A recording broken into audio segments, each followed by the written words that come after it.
Chicago's oldest crime families did not ask a man like Sebastian Romano for love.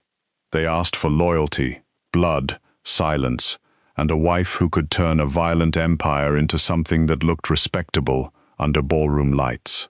For years, Sebastian had ruled the South Side with a steady hand and a colder heart, but one signature on one marriage contract was about to become more dangerous than every gun pointed at his back.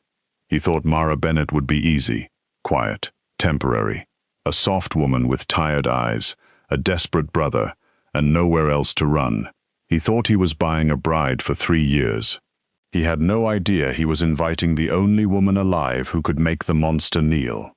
The rain came down hard over Chicago that night, washing the streets in silver and black, as Sebastian stood alone in the private dining room of Romano House, a members-only club hidden behind an unmarked red door in Bridgeport.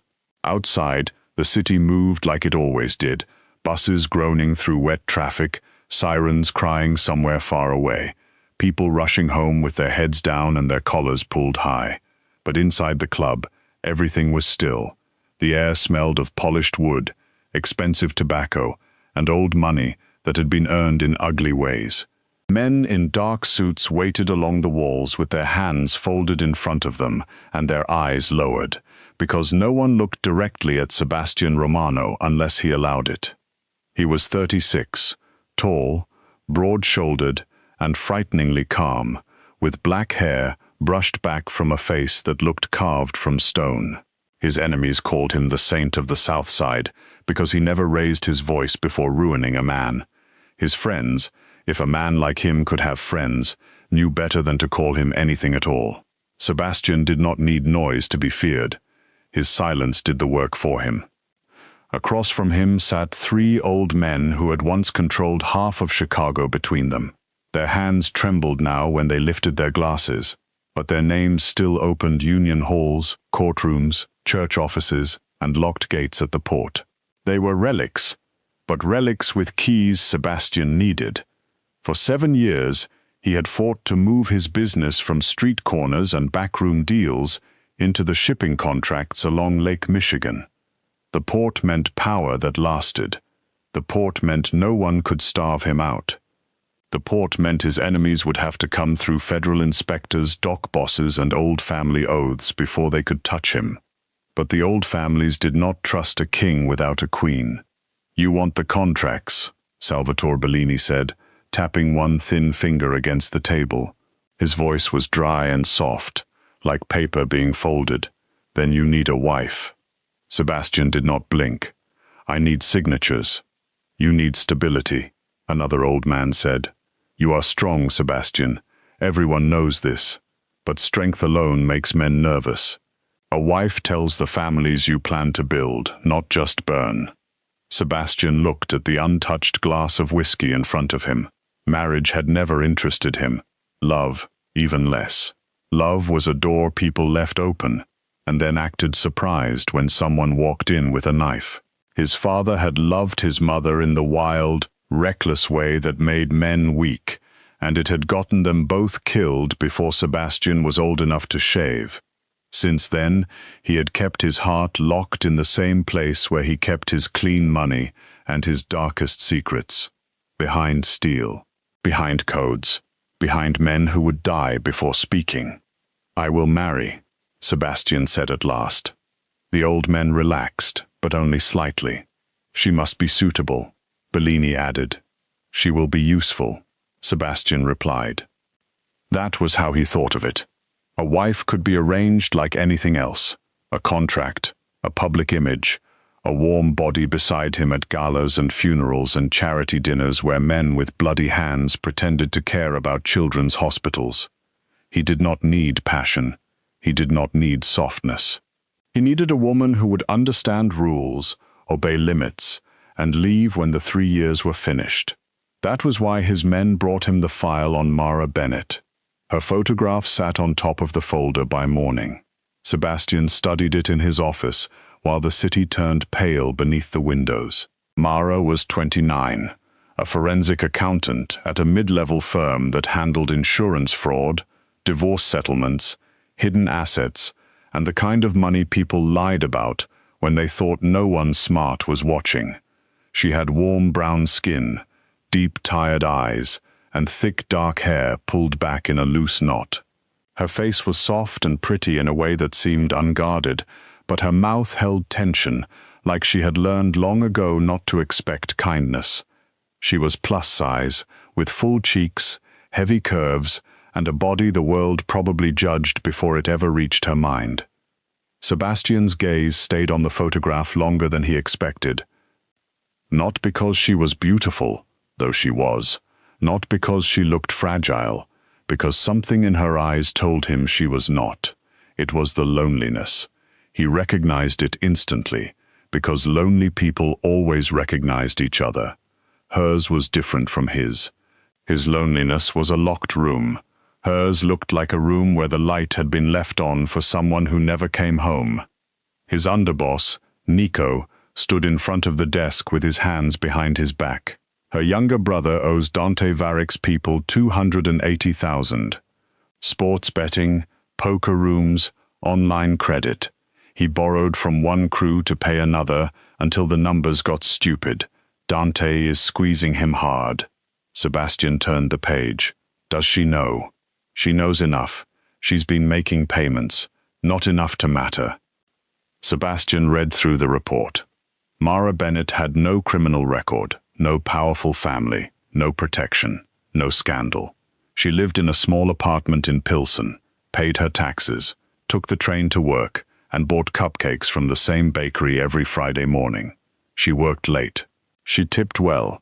She called her landlord when the hallway light went out. A simple life. A quiet life. Exactly the sort of woman who could be brought into his world for a fixed time and then paid enough to forget him. But there was one note near the bottom of the page that made his eyes sharpen. She had uncovered an $8 million asset trail in a corporate fraud case that 3 senior investigators had missed. She had found shell accounts hidden under dead relatives, charity funds, and a fake medical supply company. She had done it alone. Smart, Sebastian said. Very, Nico replied, but cornered. Sebastian closed the folder. By the debt. Nico's eyebrows lifted. From Dante? From whoever holds it. He won't like that. Sebastian looked up slowly. Then he can dislike it quietly. By sunset, the debt belonged to Sebastian Romano. Mara Bennett found out the next morning in the worst way possible. She was standing outside her office building with a paper cup of coffee in one hand and her phone pressed to her ear, listening to her brother cry. Caleb was 24, too charming for his own good, and still young enough to believe consequences were something other people invented to scare him. His voice shook as he told her the men had stopped coming by his apartment. The threats had stopped. The balance had been moved. The name had changed. Romano. Mara felt the whole sidewalk tilt under her feet. Everyone in Chicago knew that name, even if they pretended not to. It lived in whispers between restaurant booths, in sudden silences when strangers walked into bars, in newspaper articles that never said enough, and police reports that said too much. Sebastian Romano was not a man you owed. He was not even a man you met, unless something had gone very wrong. Mara, I'm sorry, Caleb said, breathing hard. I didn't know what else to do. You didn't do anything, she whispered, though that was not true, and they both knew it. I can fix it. No, Caleb, you cannot. Her voice came out sharper than she meant it to, and the silence on the other end hurt more than his apology. She closed her eyes. She loved her brother. That had always been the problem. She had raised him through their mother's illness, through eviction notices, through nights when there was enough food for one person and she pretended she had already eaten. Caleb had been a sweet boy once, all messy curls and big dreams. But sweetness did not save a man from greed, shame, or bad tables in back rooms. Mara, he said softly, what are we going to do? She opened her eyes and looked at her reflection in the glass doors of her office building. Her navy dress was plain and careful, chosen to hide more than it showed. Her cardigan hung loose over her arms. Her face looked calm, because she had spent years learning how to fall apart only where no one could see.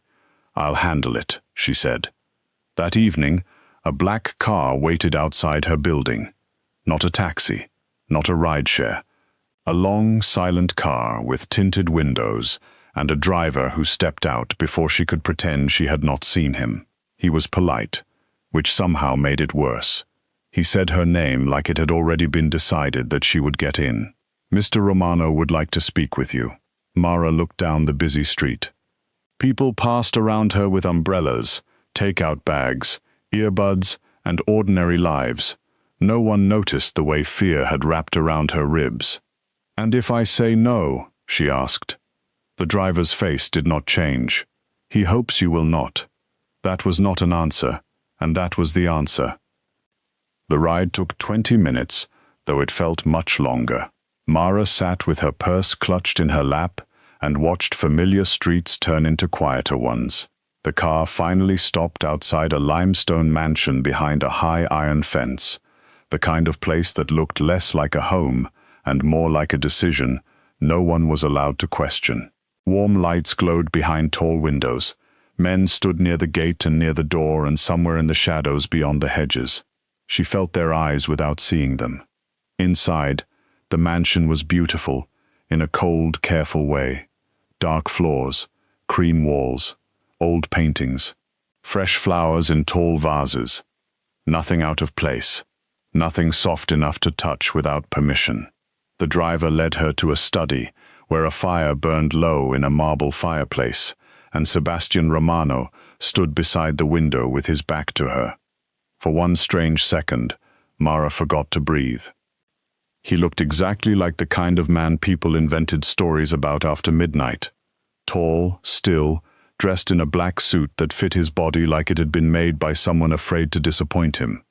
When he turned, his face held no welcome, no cruelty, no easy smile, only attention, complete attention. His dark eyes moved over her, not in the quick dismissive way men usually looked at her body before deciding what box to put her in, but slowly, as if he were reading a language he intended to master. Mara hated that the look made her feel exposed. She hated even more that it did not feel like disgust. "Miss Bennet," he said. His voice was low, controlled, and quiet enough to make her listen harder. "Mr. Romano, sit. I'd rather stand." Something almost like interest touched his eyes. "As you wish." He walked to his desk and lifted a folder. She saw Caleb's name on it. Her stomach turned cold. "My brother made mistakes," she said quickly. "He's young and stupid, but he can pay you back. We can work out a plan." "No," Sebastian said. The word landed softly and ended everything. Mara's fingers tightened around the strap of her purse. "Then why am I here?" "Because your brother's debt is no longer a gambling problem. It is leverage.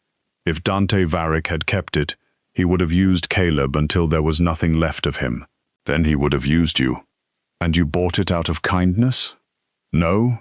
The honesty was so clean it almost stunned her. Sebastian opened the folder and placed a document on the desk. "I need a wife."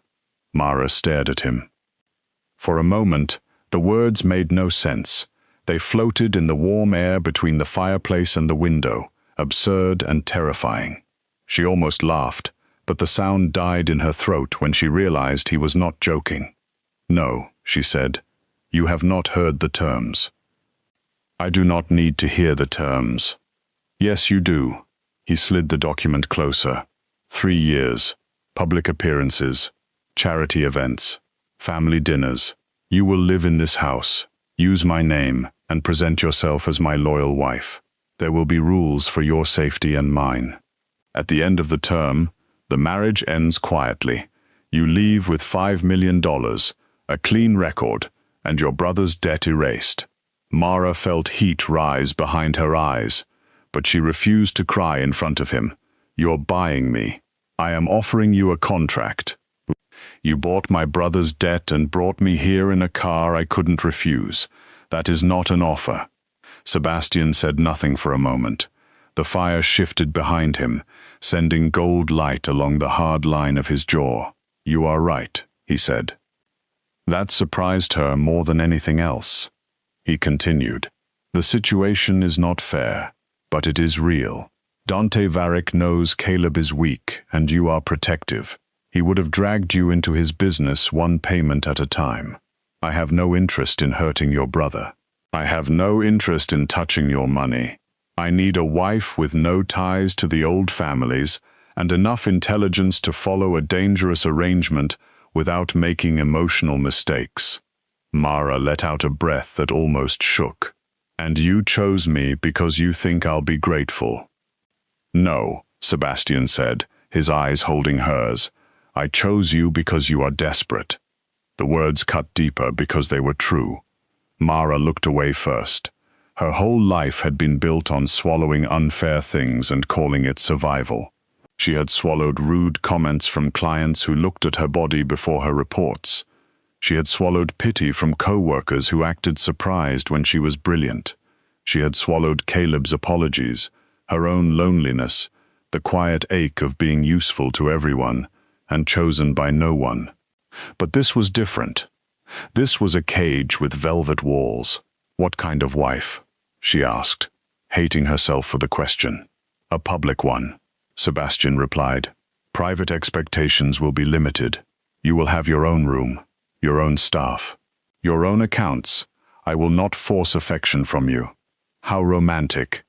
"I am not a romantic man." "No," Mara said softly. "I can see that." For the first time, something moved across his face that was not cold control. It was faint, almost invisible, but she saw it. A shadow of amusement, maybe, or warning. He picked up a pen and set it beside the contract. "Take the night, read it, have a lawyer review it." "A lawyer who isn't afraid of you? That may be difficult." She almost smiled, and that scared her. Sebastian noticed. His gaze dropped briefly to her mouth, then returned to her eyes, with a focus so sharp it made the room feel smaller. Mara stepped closer to the desk and looked down at the contract. The words blurred. Marriage, term, payment, confidentiality, residence, public conduct. The shape of her future written in black ink by a man who had not asked what she wanted, because wanting had nothing to do with it. "If I do this," she said, "Caleb is safe." "Yes." "Not just from you, from Dante, from everyone." "Yes. And when it ends, I leave. If that is what you want." She looked up. "It will be." Sebastian watched her with those unreadable dark eyes. "Then sign tomorrow." But Mara already knew she would not sleep.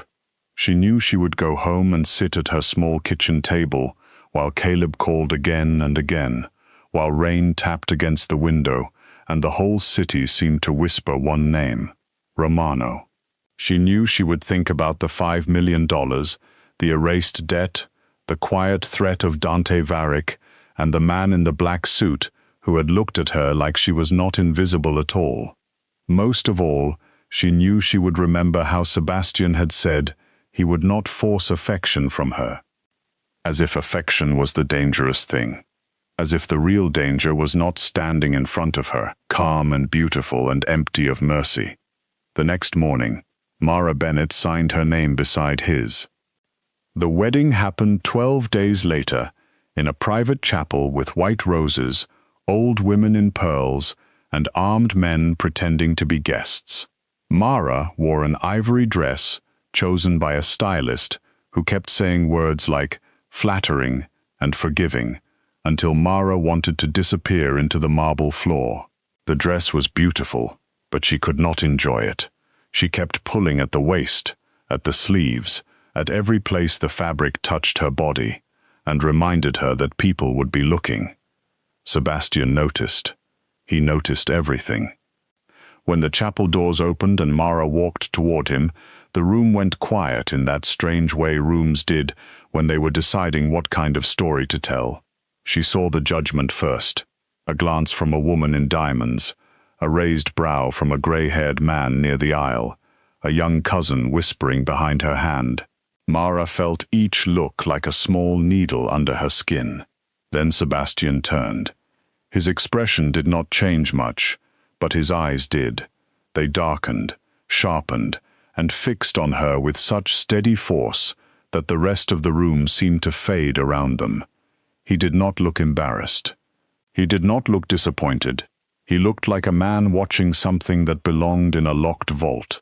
When she reached him, he offered his hand. Mara hesitated for the smallest moment before placing her fingers in his. His hand closed around hers, warm and firm. "You are trembling," he murmured. "I'm getting married to a crime boss in front of people who look like they're deciding whether I'm a joke." His thumb brushed once over her knuckles. "They are deciding whether they fear you yet." Mara almost looked at him. "Yet?" Sebastian faced the priest.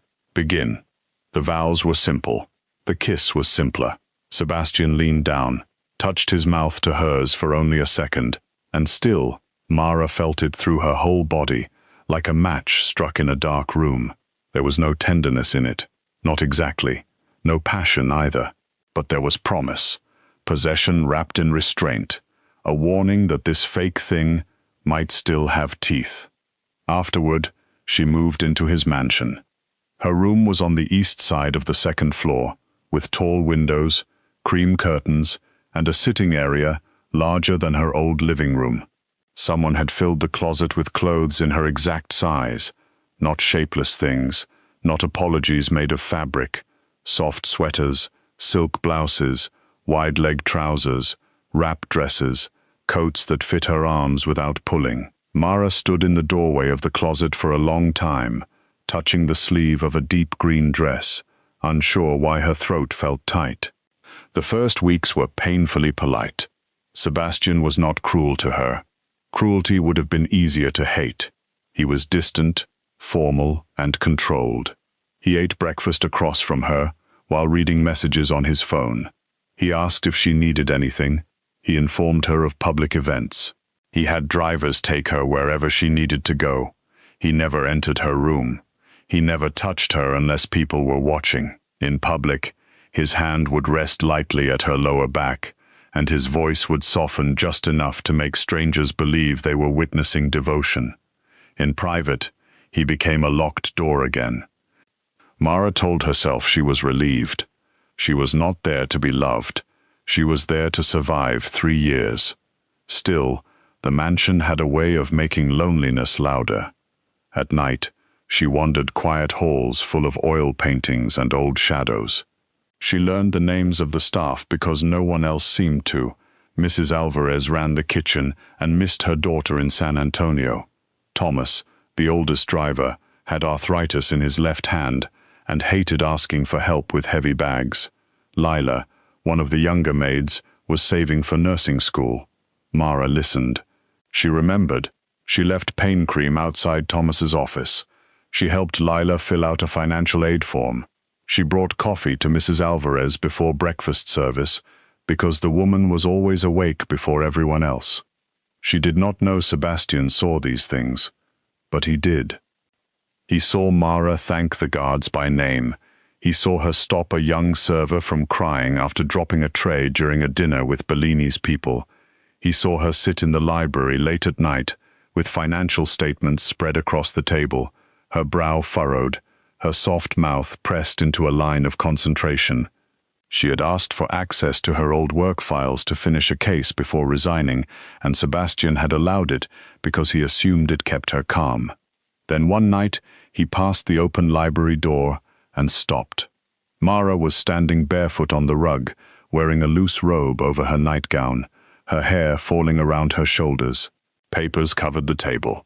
She had a pencil tucked behind one ear and a calculator in her hand. "You are awake," he said. She jumped and turned. "So are you." "I live here." "So do I. Technically." That word sat between them. Technically.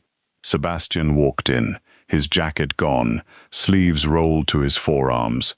He looked less like a king at that hour and more like a tired man who had forgotten how to rest. His gaze moved over the papers. "What is this?" "Old fraud case." A husband hiding money before a divorce. He thinks he's clever because he moved assets through a fake vendor connected to a landscaping company. And is he clever? No, Mara said. He's lazy. Lazy men always hide money in patterns they think are habits. Sebastian looked at her then, really looked, and Mara felt that strange exposed feeling again. What? She asked. You enjoy hunting lies. She glanced down at the papers. I enjoy finding what people think they buried. A silence followed, soft but charged.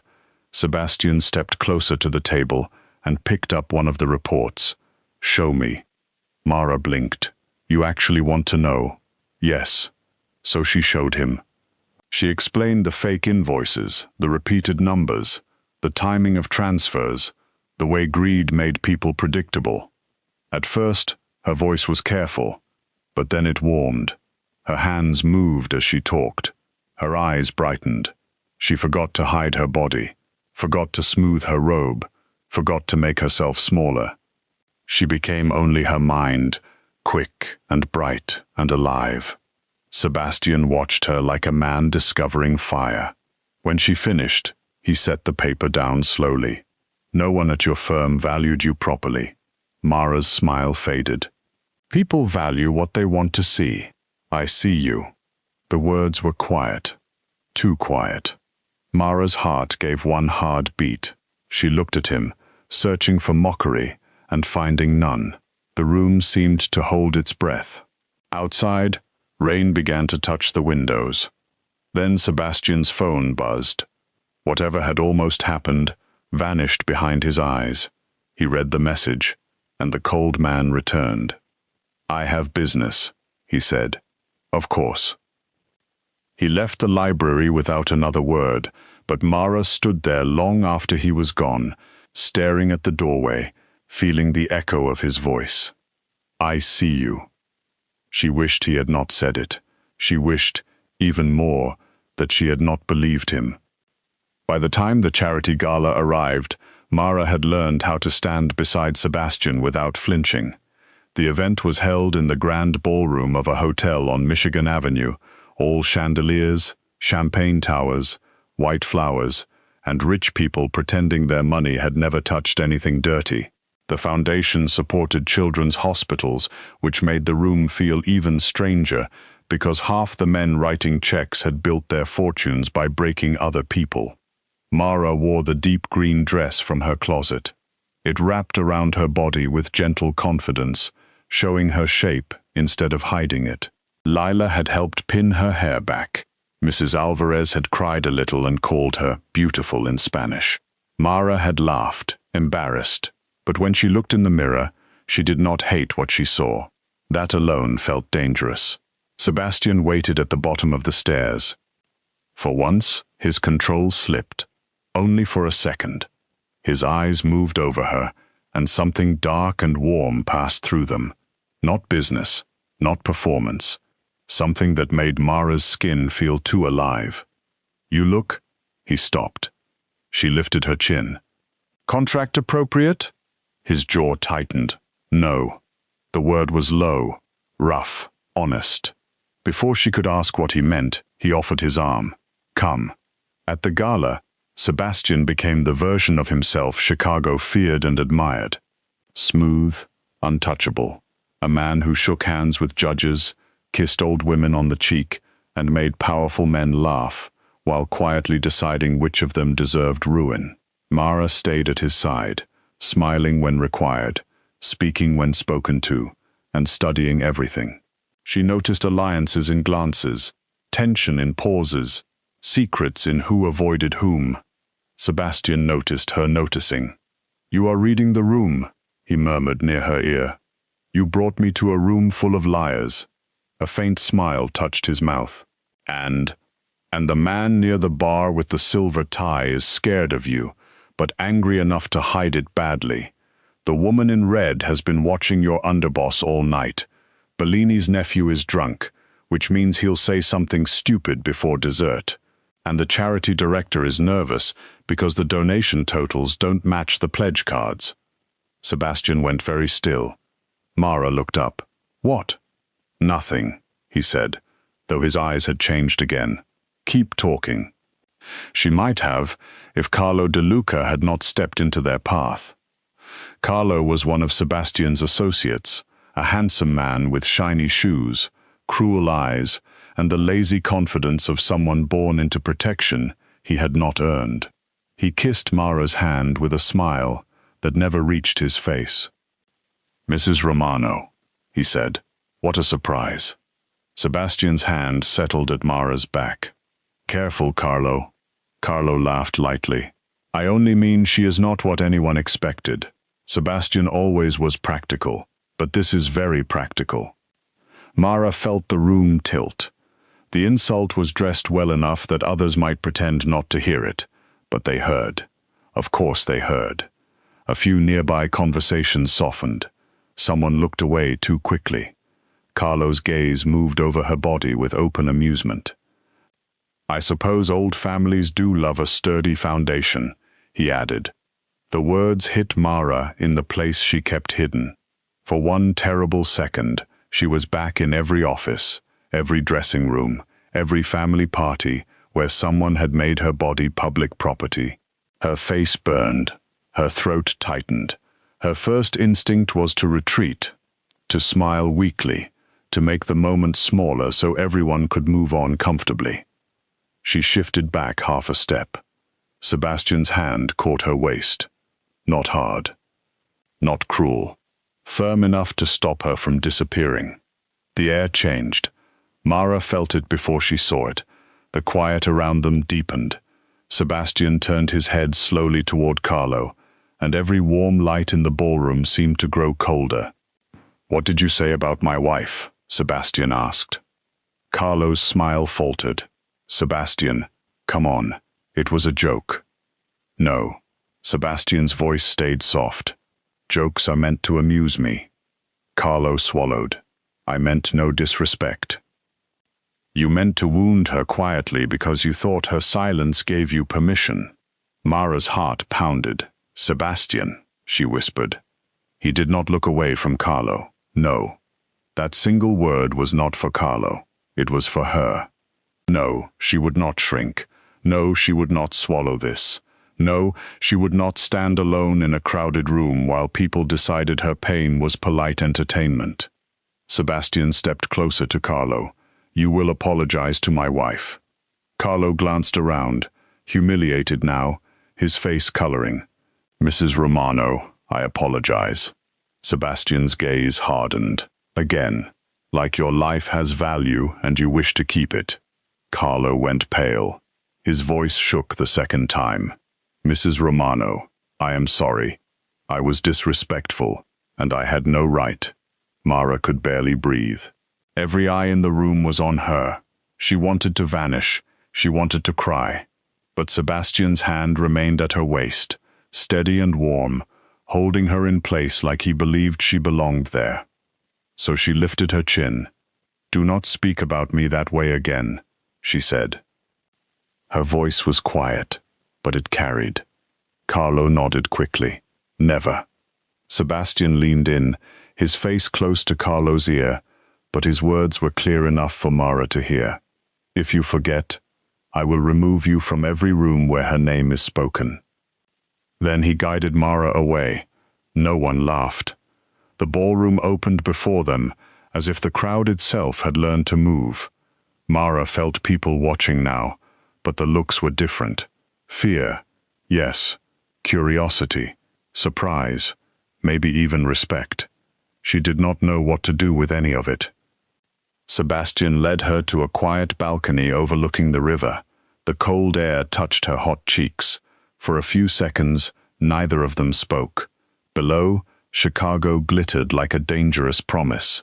I'm sorry, Sebastian said. Mara turned to him, startled. You're sorry? I should have stopped him sooner. You did stop him. After he hurt you. She looked down at her hands. They were shaking. It's not new, she said softly. Men like Carlo have been saying things like that my whole life. Women too. They smile while they do it. They make it small enough that if you react, You look dramatic, so you learn not to react." Sebastian was silent for so long she looked up. His face had gone still in a way that frightened her, but his eyes were not cold. They were burning. "You will not learn that in my house," he said. Mara let out a shaky laugh. "Your house has a lot of strange lessons." He stepped closer. The wind moved between them, carrying the scent of rain and river water and his dark cologne. Mara. It was the first time he had said her name without formality. Not Miss Bennet. Not my wife for strangers. Just Mara. Low and careful, like something fragile in his mouth. Her breath caught. "I married you for business," he said. "I told myself that made this simple." "And is it?" "No." The city noise faded beneath the sound of her own heartbeat. Sebastian lifted his hand slowly, giving her time to move away. She did not. His fingers brushed the side of her face, so lightly it almost hurt. He touched her like he was not sure he had the right, and that shook her more than his power ever had. "What is it then?" she whispered. His eyes dropped to her mouth. "Dangerous," he said. Then the balcony door opened behind them, and Nico's voice cut softly through the night. "Boss, we have a problem." Sebastian's hand fell away. Mara turned, still unsteady, still warm where he had touched her. Nico looked from Sebastian to Mara, then back again. His face was grim. Dante Varick just arrived. For one quiet second, Mara thought she had misunderstood Nico. The night air was cold against her face, the river glittered below the balcony, and Sebastian stood so close that she could still feel the memory of his fingers against her cheek. Then she looked past Nico through the tall glass doors and saw the change moving through the ballroom like smoke. Conversations softened, smiles stiffened. Men turned their shoulders in careful angles, making room without looking like they were afraid. At the far end of the room, beneath the golden light of the chandeliers, Dante Varick walked in, as if the building belonged to him, and every person inside it was only waiting to be counted. He was not as tall as Sebastian, but he had a clean, sharp beauty that felt almost cruel. His dark blonde hair was brushed back from his face. His white dinner jacket fit perfectly, and his smile was calm enough to be mistaken for charm by anyone who had never seen a snake rest in sunlight. Two men followed him, both quiet, both watchful, both with the kind of hands that looked too comfortable near their jackets. Dante paused near the entrance, accepted a glass of champagne from a passing waiter, and lifted it toward Sebastian in a slow little toast. Sebastian did not move. His whole body had gone still in that frightening way Mara was beginning to understand. Still did not mean calm. Still meant the violence had gone underground. "What is he doing here?" Sebastian asked. Nico's jaw tightened. "The Foundation added him as a donor this morning, through one of Bellini's boards. We caught it late." Sebastian's eyes did not leave Dante. No one adds Dante Varick to a guest list by accident. Mara looked between the two men, trying to keep her voice steady. "That's the man who had Caleb's debt." Sebastian turned to her then, and something in his expression softened for half a breath before the armor returned. "Yes." Dante began crossing the ballroom toward them. He stopped along the way to kiss the hands of old women, shake hands with men who should have known better, and smile at people who visibly wanted him gone. He moved like he enjoyed the discomfort he caused. Mara watched him and felt a thin, cold thread of fear slide down her spine. Sebastian had power like a locked gate. Dante had power like a hand reaching under a table. When he finally reached them, the balcony doors stood open, letting the cold into the golden room. Dante's eyes moved first to Sebastian, then to Mara, and stayed there just a little too long. "Mrs. Romano," Dante said smoothly, "I have been looking forward to meeting you." Mara felt Sebastian's hand settle at her back again. This time, it was not for show. It was warning. "Mr. Varick," she said. Dante smiled. "Please, Dante. We are almost family in a way. Your brother and I had a very close financial relationship." Sebastian's voice cut in softly. You lost that relationship when I bought the debt."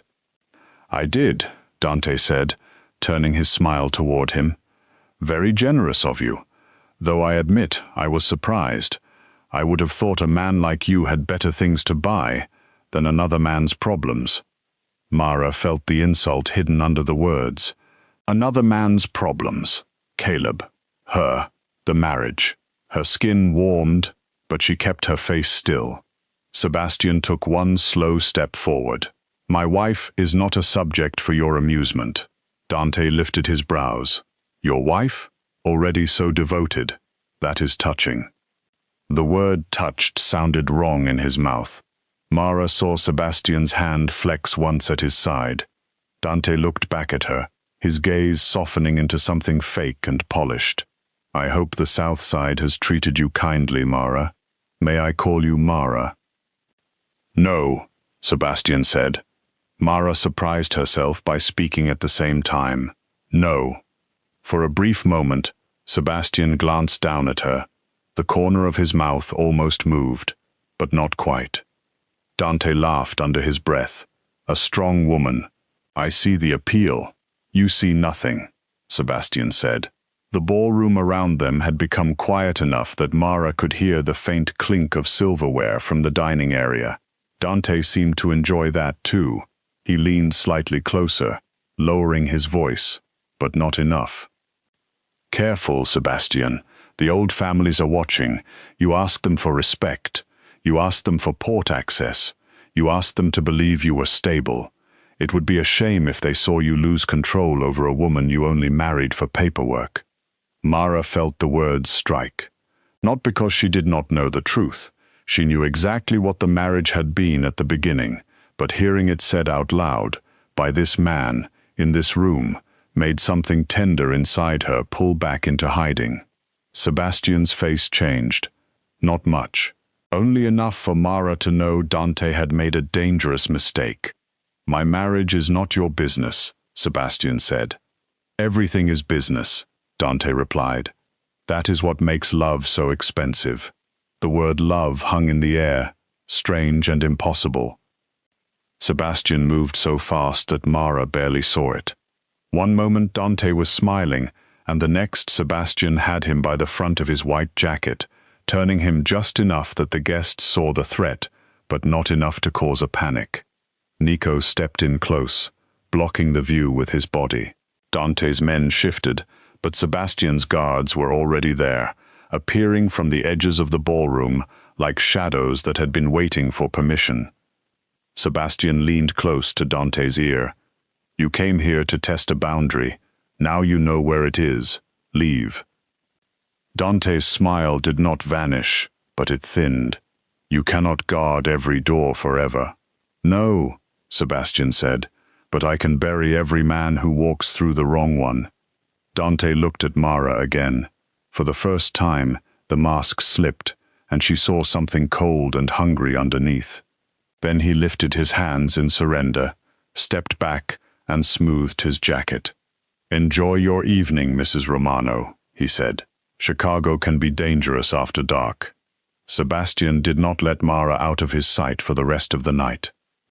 That should have made her feel safe. In a way, it did. But it also made the invisible walls of her life feel thicker. The car ride home was quiet. Sebastian sat beside her, his body angled slightly toward the window, his face hidden in the passing lights. Mara looked at his profile and remembered Dante's words, "A woman you only married for paperwork." She wanted to be angry at Dante for saying it, but the cruel thing about truth was that it did not become less sharp because it came from a bad man. Back at the mansion, Sebastian walked her to the stairs. "Your security changes tomorrow," he said. "2 guards when you leave the house. No unplanned stops. No visits without advance notice." Mara turned on the first step. "So my prison gets prettier and more crowded." His eyes lifted to hers. "This is not a game." "I know that. Dante threatened you in a room full of witnesses. That means he wanted me to react. He wanted proof that you matter." Mara's throat tightened. "Do I?" The question escaped before she could stop it. Sebastian went silent. It was only a few seconds, but it felt longer. Long enough for Mara to regret asking. Long enough for her to remember what she was supposed to be. A wife on paper. A promise made to old men. A safe, temporary solution to a problem. When Sebastian finally spoke, his voice was lower than before. Yes. Such a small word. Such a dangerous one. Mara gripped the railing. Then say it like a man who knows what it means. For once, Sebastian looked caught between the truth and the habit of silence. Mara waited, her heart beating hard, but the door inside him closed before he could step through it. "Good night, Mara," he said. She gave him a sad little smile. "That's what I thought." She walked upstairs without looking back. The next week passed in a strange, careful rhythm. Sebastian became more protective and more distant at the same time. He sent extra guards with her when she went to appointments. He assigned a driver who knew 5 different routes to every place she visited. He had Nico review the background of every person who worked near her, and still, at breakfast, he sat across the table with his coffee and his silence, treating her like something too precious to risk and too frightening to touch. Mara tried to return to herself. She helped Mrs. Alvarez plan holiday menus. She reviewed a financial report for Lila's school grant. She called Caleb every evening and listened to him promise, again and again, that he was done gambling, done lying, done making her save him. She wanted to believe him. Love had always made her hopeful, in ways logic could not defend. Every Friday morning, she asked to stop at a small bakery in Pilsen. It had been her ritual for years, back when her life still belonged to her. The bakery was warm and cramped, with fogged windows, cinnamon in the air, and a glass case full of pastries that looked like tiny acts of mercy. Sebastian disliked the stop. Mara could tell, but she had given up so much that she refused to give up this one simple thing. The first 2 Fridays, nothing happened. Her guards waited outside. She bought coffee, conchas for the kitchen staff, and a small chocolate cupcake she never ate until she got home. On the 3rd Friday, it was snowing lightly. The city looked softer than usual, its sharp edges blurred under white. Mara stepped into the bakery, smiling when the owner called her by name. Her guard stayed near the front window. That was the mistake.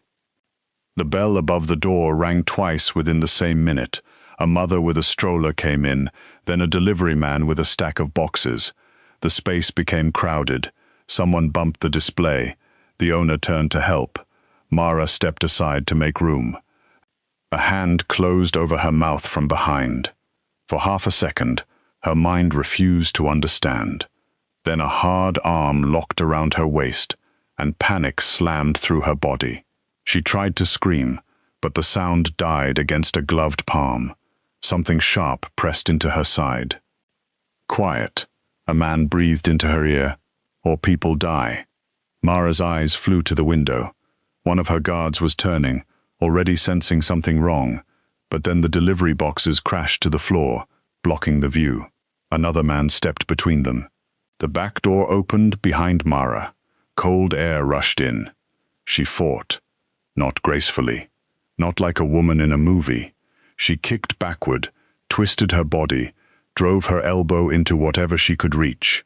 Her weight, the thing so many people had mocked, became an anchor. She dropped suddenly, making herself heavy, forcing the man to grunt and stumble.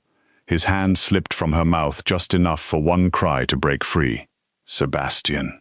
Then a cloth pressed over her face, sweet and chemical. The bakery lights smeared. The sound of shouting stretched thin. Mara saw the owner's frightened face, saw powdered sugar scattered like snow across the floor, saw her chocolate cupcake crushed beneath someone's shoe. Then everything went dark. She woke to pain first. Her wrists hurt, her shoulder burned, her mouth was dry, and her head felt full of water. Slowly, the world came back in pieces. Concrete floor, metal chair, cold air, a single yellow light swinging overhead, the smell of dust, oil, and old rain. Mara blinked until the room sharpened. She was in a warehouse, tied to a chair with thick plastic restraints around her wrists and ankles. Her coat was gone, her dress was torn near the hem, her cheek throbbed where someone had hit her. Fear rose so fast she almost choked on it. Then she heard Dante's voice. "I told Sebastian he could not guard every door." Mara turned her head. Dante stood a few feet away, wearing a dark coat and leather gloves. He looked pleased, but not excited. That was worse. Excited men made mistakes. Dante looked patient. "You drugged me in a bakery," Mara whispered. "That feels less powerful than you probably imagined." One of Dante's men laughed. Dante did not. He stepped closer and crouched in front of her. "There she is," he said softly. "I wondered if the spine was real." "What do you want?" "From you? Nothing complicated. A phone call, a little crying, a little proof of life. Sebastian signs over his claim to the Southside port contracts, withdraws support from Bellini's council vote, and admits publicly that buying your brother's debt was a mistake." Mara stared at him. "He won't do that." Dante smiled. "For you, he will. No, for me, he will come here and kill you." Dante's smile faded just a little. He stood. "That is the romantic answer," he said. "But men like Sebastian are only romantic until the price gets too high." Mara looked down at her wrists. The plastic ties were tight, biting into her skin. Her hands were cold, but she could still move her fingers. She forced herself to breathe slowly. Panic would make her small. Panic would make her easy. She had spent her life being underestimated because people thought softness meant weakness. Dante had made the same mistake. He thought Sebastian was the only danger in the room. Mara looked around without moving her head too much. 3 men. One near the door, one by a table with phones and weapons, one behind her somewhere, breathing through his nose like he had a cold. Old warehouse, maybe near the river, maybe near the stockyards. There was a cracked window high on the wall, and from somewhere outside came the low horn of a freight train. Dante pulled out his phone. "Let's begin." He held it toward her face. Camera on. Mara looked into the black lens and felt terror press against her ribs. Sebastian would see this. He would see her tied up, bruised, frightened. Dante wanted him wild. Dante wanted the monster because monsters could be trapped. Mara lifted her chin. "Sebastian," she said, her voice shaky but clear, "do not give him anything." Dante's eyes sharpened. Mara kept going. "He needs you emotional. That's the trap. He's near freight tracks. I can hear trains. The building smells like river water and diesel. The floor has old red paint on the concrete. I think it used to be some kind of loading warehouse. There are 3 men inside with him, maybe more outside." Dante struck her. Pain burst across her face, bright and hot. The phone lowered. For a second, the room tilted. Mara tasted blood in her mouth. "You stupid woman," Dante hissed. Mara breathed through the pain and looked back at him. "Forensic accountant. Details are kind of my thing."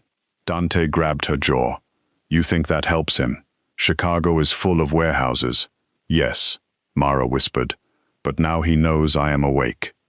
For the first time, Dante looked truly angry. He sent the video anyway. Then the waiting began. Mara did not know how much time passed. Minutes stretched strangely when fear sat beside you. Dante paced. His men checked their weapons. Somewhere outside, an engine started and stopped. Mara worked quietly at the restraint around her right wrist.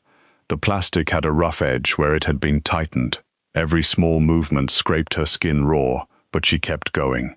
Pain was information. Pain meant there was still a body to use. Dante received a message and smiled. "He got it," he said. Mara's heart clenched. "Did he answer?" one of the men asked. Dante looked toward the dark windows. Not yet. That was when Mara heard it.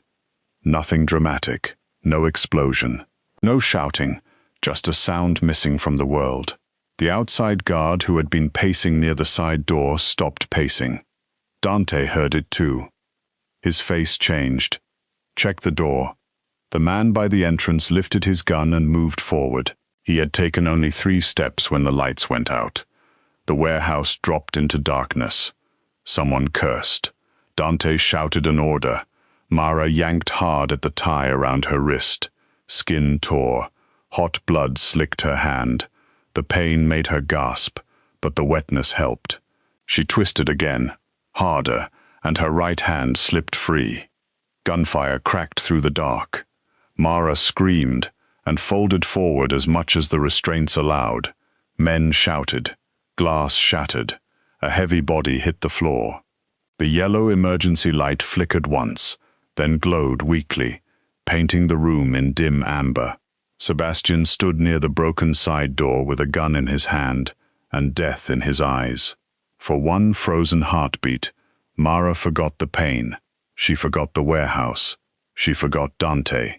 There was only Sebastian, no longer polished for old families or charity galas, no longer hiding behind quiet manners and expensive suits. His coat was open, his hair was wet from the snow, and his face was stripped of everything except fury. Dante grabbed Mara from behind before she could move. A gun pressed to her temple. "Stop!" Dante shouted. Sebastian stopped. The entire warehouse seemed to hold its breath. Nico and several of Sebastian's men moved in from the shadows, weapons raised. Dante's remaining man was on the floor, groaning. Mara's right hand was free, hidden near her side, but her ankles and left wrist were still bound. Dante's arm tightened around her throat. "Put the gun down, Sebastian." Sebastian looked at Mara, not at Dante, at Mara. His eyes moved over her bruised cheek, her bleeding wrist, the torn dress, the fear she could no longer hide. Something broke across his face so quickly that only she saw it. Not weakness, not exactly, pain. Then he lowered his gun. "Sebastian, no," Mara whispered. Dante laughed, breathless and wild now.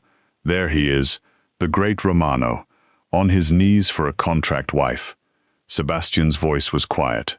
"Let her go. You should have let me keep the brother," Dante said. "You should have stayed out of my business." "She was never your business." Dante pressed the gun harder against Mara's temple. "She became my business when you made her your heart."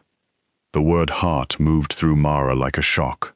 Sebastian did not deny it. He looked at her, and in the middle of that cold, terrible room, with guns raised and blood on the floor, Mara finally saw the truth he had been too afraid to speak. It was there, in the raw fear behind his fury. He was not afraid of Dante. He was afraid of losing her. Dante was watching Sebastian, enjoying his power too much to watch Mara's hand. That was his last mistake. Mara grabbed the broken plastic tie still looped around her right wrist and drove the sharp edge backward into Dante's hand as hard as she could. He shouted, jerking the gun away from her head. At the same time, she dropped her full weight forward, making the chair tilt. Dante lost balance for 1 second. 1 second was all Sebastian needed. He moved like a shadow freed from the wall. The gunshot was deafening. Dante's weapon flew from his hand. Nico rushed forward. Mara hit the floor hard, chair and all, pain flashing through her knees and shoulder. She heard shouting, fighting, Dante cursing, Sebastian's voice low and terrible. Then hands were on her. For a moment, she fought blindly. "Mara, Mara, it's me." Sebastian. He cut the restraints with a knife, his hands moving fast but shaking. Shaking. Sebastian Romano, the man everyone feared, was shaking as he freed her. The second her legs were loose, he pulled her into his arms, holding her so tightly she could barely breathe. "I've got you," he said against her hair. "I've got you. I'm here." Mara clung to him. The warehouse blurred around her. She heard Dante groaning somewhere behind them, heard Nico giving orders, heard men moving, but none of it mattered.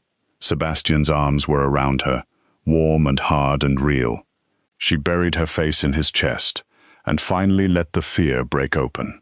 "I thought I was going to die," she whispered. Sebastian's hand cradled the back of her head. His breath shook. So did I. That confession frightened her more than the warehouse. Sebastian pulled back just enough to look at her face. His thumb hovered near her bruised cheek, not touching the swelling.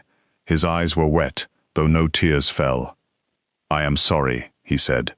"You came. I almost came too late." "But you came." Behind them, Dante laughed weakly from the floor. He was pinned beneath Nico's knee, bleeding from the arm, but still alive. "Touching," he coughed. "Really? But you think this ends anything? The old families will see what she is now. Your weakness. Your soft little wound." Sebastian went very still. Mara felt the change and grabbed his wrist. "Sebastian." He looked down at her. She knew what Dante wanted, even now. One more reaction, one more public act of rage. One more reason for the old families to whisper that Mara made Sebastian reckless. So she stood, though her legs shook. Sebastian tried to stop her, but she squeezed his hand. Mara turned toward Dante. "No," she said, her voice raw but steady. "You were wrong. I am not his weakness." Dante spat blood onto the concrete. "No?" Mara stepped closer, still holding Sebastian's hand. "I am the reason he will think before he burns the whole city down. I am the reason he has something to build, and that scares you because all you know how to do is take." Dante stared at her with hate bright in his eyes. Mara looked at Nico. "Make sure he lives long enough to lose everything legally, financially, and publicly." Nico blinked once, then looked at Sebastian. Sebastian's gaze stayed on Mara. Slowly, a dark, proud smile touched his mouth. "As my wife says," he murmured. Dante's face twisted as Nico hauled him away. By dawn, Dante Varric's empire had begun to collapse. Mara did not see most of it. Sebastian took her home before the sun came up, wrapped in his coat, guarded by half his men, and held against his side like he was afraid the world might still try to steal her. At the mansion, Mrs. Alvarez cried openly when Mara walked in. Lila covered her mouth. Thomas crossed himself. The house that had once felt like a beautiful prison suddenly felt full of frightened people who had been waiting for her to return. A doctor cleaned her wrists, checked her cheek, and gave her something for the pain. Sebastian stayed the whole time. He did not speak much. He simply stood near the wall, watching every movement the doctor made, his face so hard that the poor man's hands shook. Later, when the room was quiet and the house had settled into a tired hush, Mara sat on the edge of her bed in a soft robe. Her body ached everywhere. Her wrists were bandaged. Her cheek was swollen. She felt fragile and strange, like a glass that had cracked but not broken. Sebastian stood near the fireplace with the marriage contract in his hand. Mara stared at it. "Why do you have that?" He looked down at the pages as if they disgusted him. "Because this is where I hid." She did not understand until he walked to the fire. "Sebastian." He held the contract over the flames.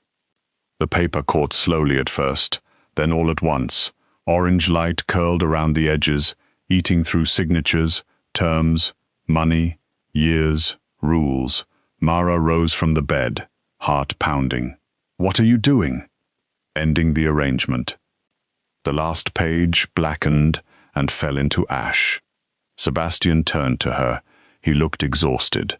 Not weak, but stripped down to something honest and wounded beneath the power. "Your brother's debt is gone," he said. "Not transferred. Not hidden. Gone.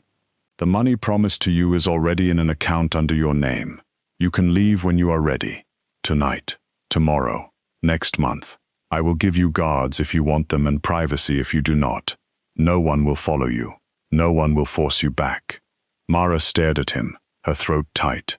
"You're freeing me." "Yes. Because Dante took me? Because I should have done it before anyone had the chance." His voice roughened. "I told myself I was protecting you. I told myself the contract made things clean. But I put you in the center of my world and acted like paperwork could keep your heart safe from it. I was a coward. You?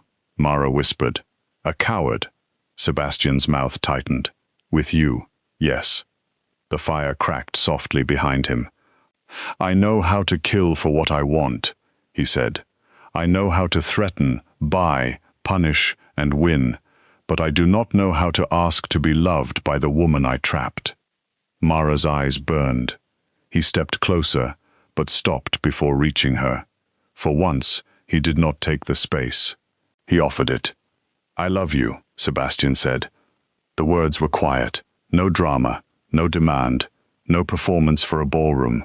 Just truth, low and unprotected. Mara pressed a hand to her chest, as if she could hold herself together from the outside. I love you, he said again, like the first time had not cost him enough. And because I love you, you are free. Mara looked at the man in front of her, the feared ruler of the South Side, the cold husband who had become her shelter, the monster who had fallen apart when he saw her hurt. The man who had burned the only chain between them and left himself with nothing but the hope that she might choose him without it. She thought of her old apartment, her old desk, her old careful clothes. She thought of every room where she had tried to make herself smaller. She thought of the bakery, the warehouse, the ballroom, the balcony, the way Sebastian had said, I see you, as if those words had always belonged to her. You are impossible, she whispered. His eyes lowered. I know. And controlling. Yes. And terrifying. To most people. To everyone, she said, and despite everything, a small laugh broke through her tears. Sebastian looked up. Mara crossed the room slowly. Her whole body hurt, but every step felt like her own. When she reached him, she placed her bandaged hand against his chest. His heart was beating hard beneath her palm. I am not staying because of the debt, she said. His breath caught. I am not staying because of the money. I am not staying because I am scared to leave. Sebastian did not move. Then why? Mara looked up at him. Because I love you too, and because this time I am choosing. For a moment, he looked like the words had wounded him. Then he pulled her into his arms with a sound that was almost broken, burying his face in her hair. He held her carefully because she was hurt, but desperately because she was his, and for once that word did not feel like a cage. It felt like a home, built by two people who had both survived too much to pretend softness was weakness. When he kissed her, it was nothing like the chapel. It was slow, shaking, and full of every word he had not known how to say. Mara kissed him back, with tears on her cheeks and her hands against his heart, feeling the last of the contract turn to ash behind them. A year later, Mara Romano walked into the same charity gala where Carlo De Luca had once made her feel small. Only this time, no one laughed. The ballroom was brighter than she remembered, or maybe she was. She wore a deep midnight blue gown made to fit every curve instead of hide them. Diamonds rested at her throat, but they were not the reason people stared. They stared because she moved differently now. She did not hurry past mirrors. She did not fold her arms across her body. She did not search the room for permission to exist. She walked beside Sebastian with her head high, her hand resting lightly in his, and the calm confidence of a woman who had learned the shape of her own power. Sebastian wore black, as always, but there was something different in him too. The old danger remained. It always would, but the emptiness had softened. Men still feared him. The old families still lowered their voices when he passed, but now they also watched Mara before making decisions, because they had learned what Dante Varick had learned too late. She saw what others missed. In the year since the warehouse, Mara had become more than Sebastian's wife. She had found hidden money in Dante's companies, exposed the judges on his payroll, and handed enough clean evidence to the right people to bury what remained of his power without starting a street war. She had reorganized Sebastian's legitimate businesses until even his accountants looked at her like she performed magic.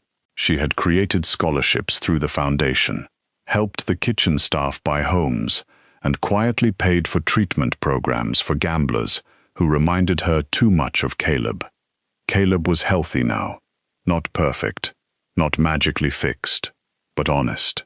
He worked at one of Sebastian's legal warehouses, under Thomas's watchful eye, and called Mara every Sunday without asking for money. Carlo De Luca was there too, standing near the edge of the room with a glass of water and the nervous posture of a man who had spent a year learning humility.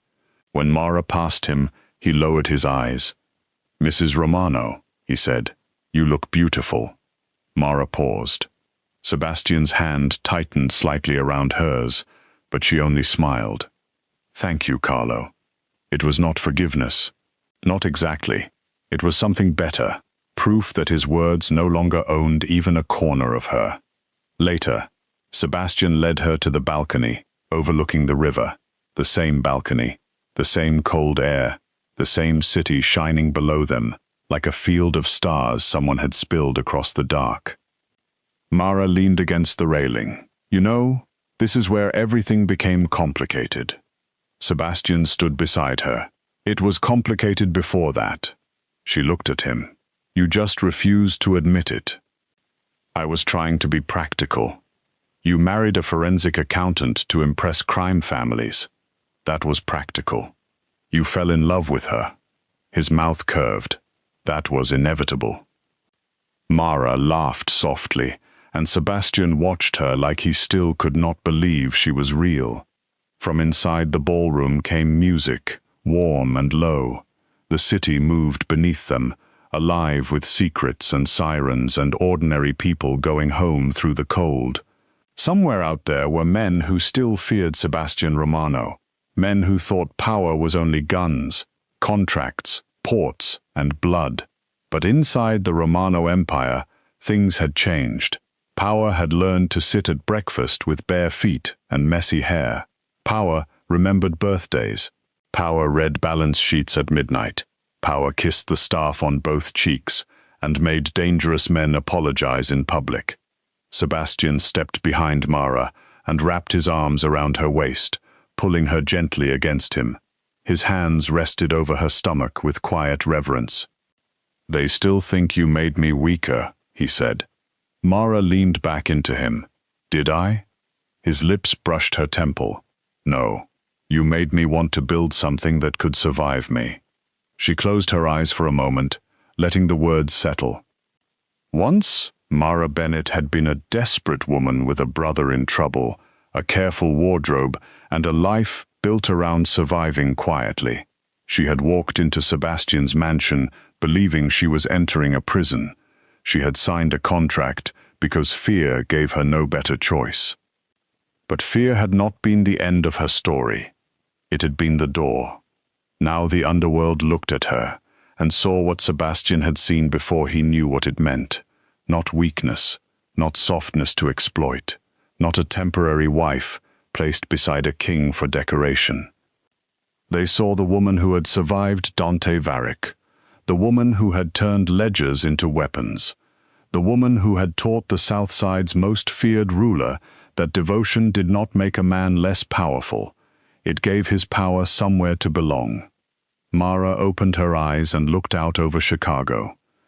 The city did not feel like a cage anymore. It felt like a kingdom.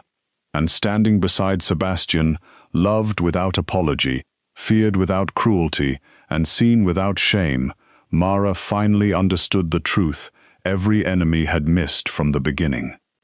She had never been the heart Sebastian needed to protect because it was fragile.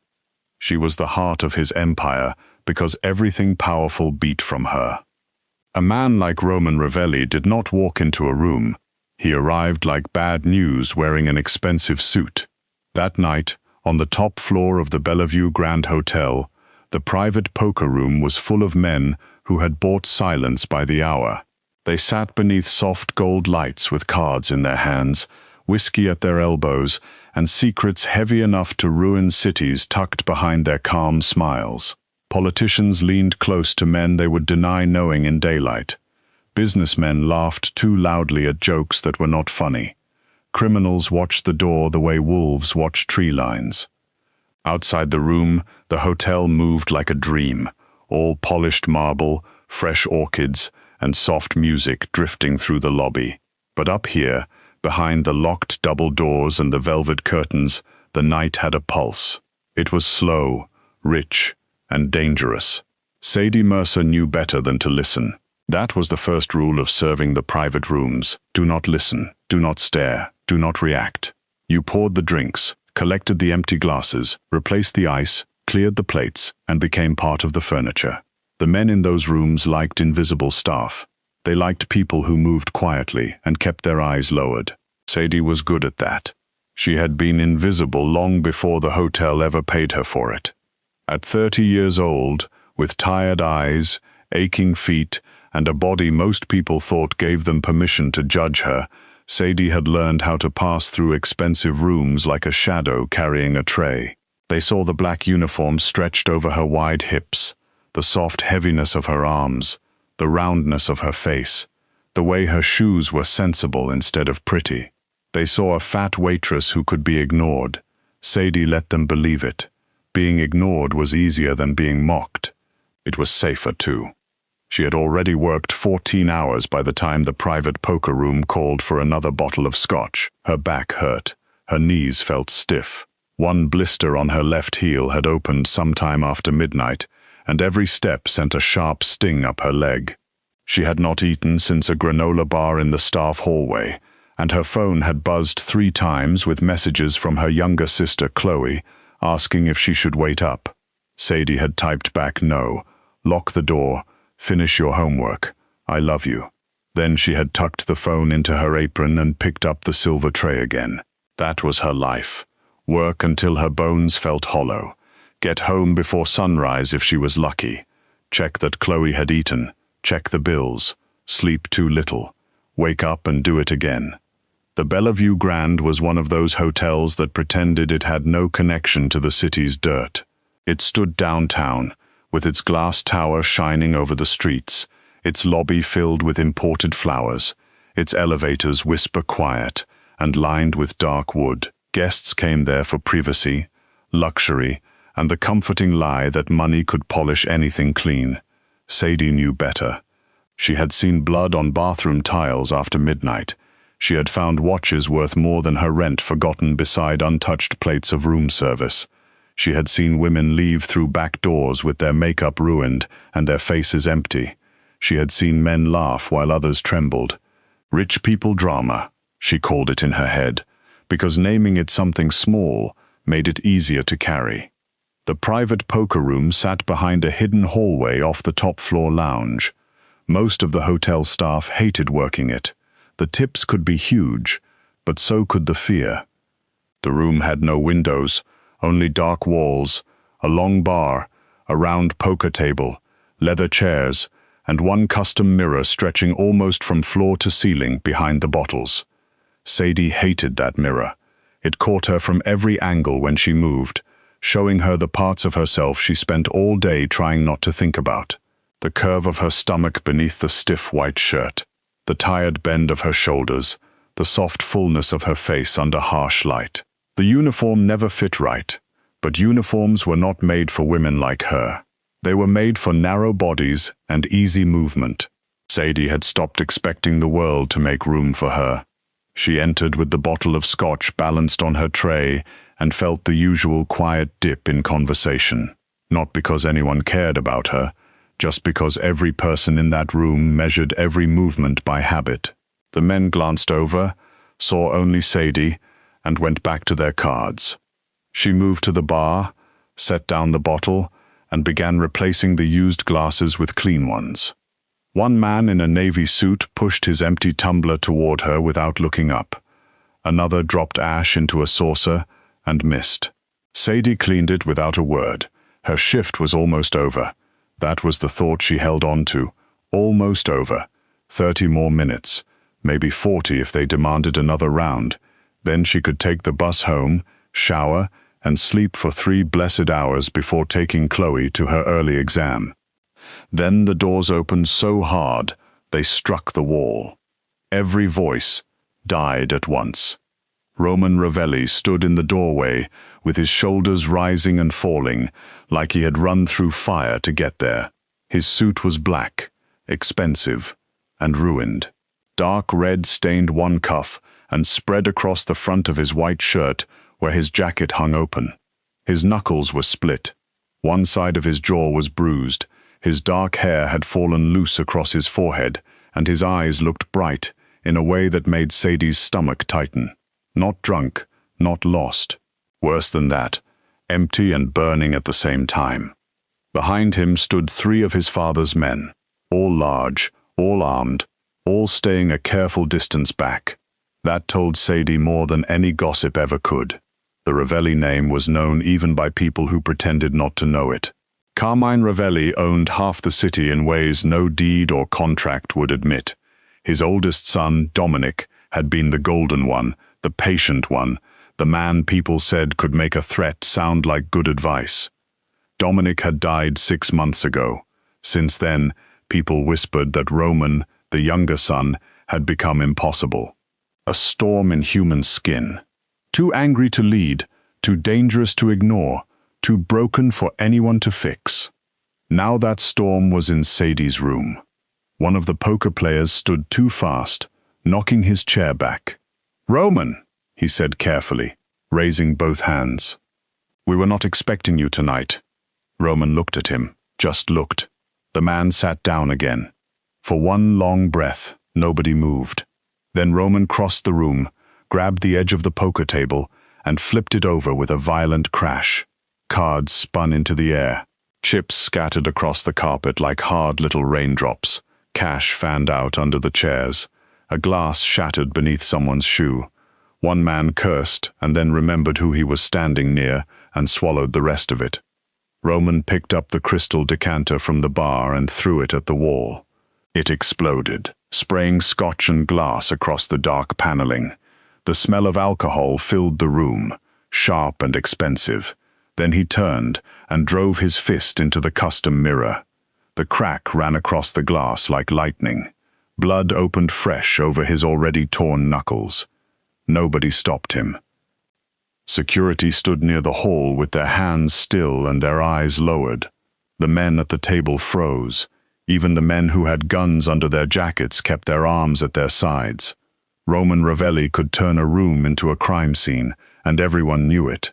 Everyone except Sadie was acting like they had time to be afraid. Sadie stared at the shattered glass on the carpet. She stared at the scotch dripping down the wall. She stared at the blood now spotting the hotel's pale wool rug. A quiet, tired anger rose in her chest. Not dramatic anger. Not the kind that made people shout. The kind that came after years of cleaning up messes made by people who never had to clean anything themselves. She had spent all night on her feet. She had bills due Friday. Chloe needed a dental appointment they could not afford. The hotel manager would blame staff if the room was not cleaned before morning. Sadie looked at Roman Ravelli, son of a crime lord, walking disaster in a blood-stained suit, and felt less fear than irritation. She set down her tray. One of the older men near the wall noticed her moving and gave a tiny shake of his head, warning her not to be stupid. Sadie ignored him. She stepped into the service closet, grabbed a broom, a dustpan, and a stack of clean towels, then walked straight into the middle of the ruined room. Roman turned slowly, his eyes locked on her, like she had made a sound only he could hear. "Get out," he said. His voice was low and rough, the kind of voice that usually made people obey before thinking. Sadie bent and started sweeping glass into a careful pile. "I can't leave broken mirror on the carpet. Somebody's going to step in it." The room went so still she could hear the soft buzz of the lights overhead. Roman stared at her. "I said get out." "And I heard you." Sadie swept another line of glass toward the dustpan. "But you're bleeding on wool, and blood is awful to get out if it sets." One of Carmine's men made a small sound behind Roman, almost like disbelief. Sadie did not look up. She reached for a towel and held it out. Roman did not take it. Sadie sighed. It came out deeper than she meant it to. Full of exhaustion, she did not have the strength to hide. She stepped closer, took his wrist with one hand, and pressed the towel into his torn knuckles with the other. His skin was hot. His whole body seemed to go still under her touch. Not calm exactly, but caught. "Hold that there," she said. "Press hard." Roman looked down at her hand around his wrist. Then he looked at her face. He seemed less angry now, or maybe the anger had simply lost its direction. His eyes were dark brown, almost black in the low light, and up close Sadie saw the grief inside them. It sat behind the rage like a locked door, with something trapped on the other side. "You know who I am?" he asked. "Yes. And you are still touching me." Sadie released his wrist. "You were not doing a very good job taking care of it yourself." A few chips rolled off the overturned table and clicked softly against the baseboard. No one breathed. Roman's men looked ready to either pull her away or pray for her soul. Roman studied her as if she had walked into the room speaking a language he had forgotten existed. "You work here." Unfortunately. That earned a flicker in his expression. It might have been surprise. It might have been the ghost of a laugh that died before reaching his mouth. Sadie picked up the dustpan and dumped the first pile of glass into a metal bin. Then she pointed the broom handle toward the cracked mirror. "That is custom. It is going to cost a lot. Same with the table. And the decanter. And whatever you did to that chair." A man at the bar softly said, "Good God." Roman turned his head toward him, and the man looked away. Sadie kept going, because stopping now would make her think too much. "The hotel is going to charge someone. It should not be the cleaning staff, so you need to settle that before you leave." Roman's jaw worked once, hard. The anger came back into his face, but not the wild kind. This one was sharper, confused by where to land. He stepped closer, until Sadie had to tilt her head back. He was tall enough to make most people feel small, and his presence had weight, like the air had thickened around him. "You are ordering me to pay a bill?" he asked. "I am telling you not to make my night worse." Something changed then. It was tiny, but Sadie saw it. The storm behind his eyes broke for half a second. Roman Ravelli, who had walked in covered in blood and rage, looked at her like she had just slapped him without lifting a hand. Then he reached into the inside pocket of his jacket and pulled out a black card. Sadie blinked. Roman held it out. "Give this to the desk. Tell them to charge everything." Sadie took the card because that was easier than showing how badly her fingers wanted to shake. "Thank you." Roman leaned slightly closer. His voice dropped until it was almost private. "You are either very brave or very tired." Sadie looked at the glass, the blood, the ruined carpet, the frightened, powerful men, and then back at him, mostly tired. For a moment his mouth softened. Not a smile, not even close. But something human passed over his face and disappeared so quickly Sadie might have imagined it. Roman turned and walked out without another word. His father's men followed, but one of them looked back at Sadie as if she had just survived something she did not understand. The doors closed behind them. Only then did the room breathe again. By morning, Sadie had almost convinced herself the whole thing would become just another terrible hotel story. A rich man broke things. A dangerous man bled on the carpet. A fat waitress handed him a towel and lived to clock out. That was all. The city was full of strange nights. Hers just happened to wear a Ravelli name. She got home after sunrise, carrying leftover pastries wrapped in napkins for Chloe. Their apartment smelled like old radiator heat and laundry detergent. The building was small, tired, and always a little damp no matter the season. A light in the hall outside their door had been flickering for 3 weeks. The front lock downstairs stuck, unless you pulled the handle up hard.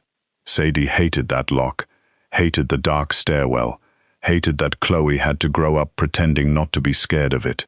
Chloe was asleep on the couch, with a textbook open on her chest. She was 17, all elbows. curls and stubborn hope.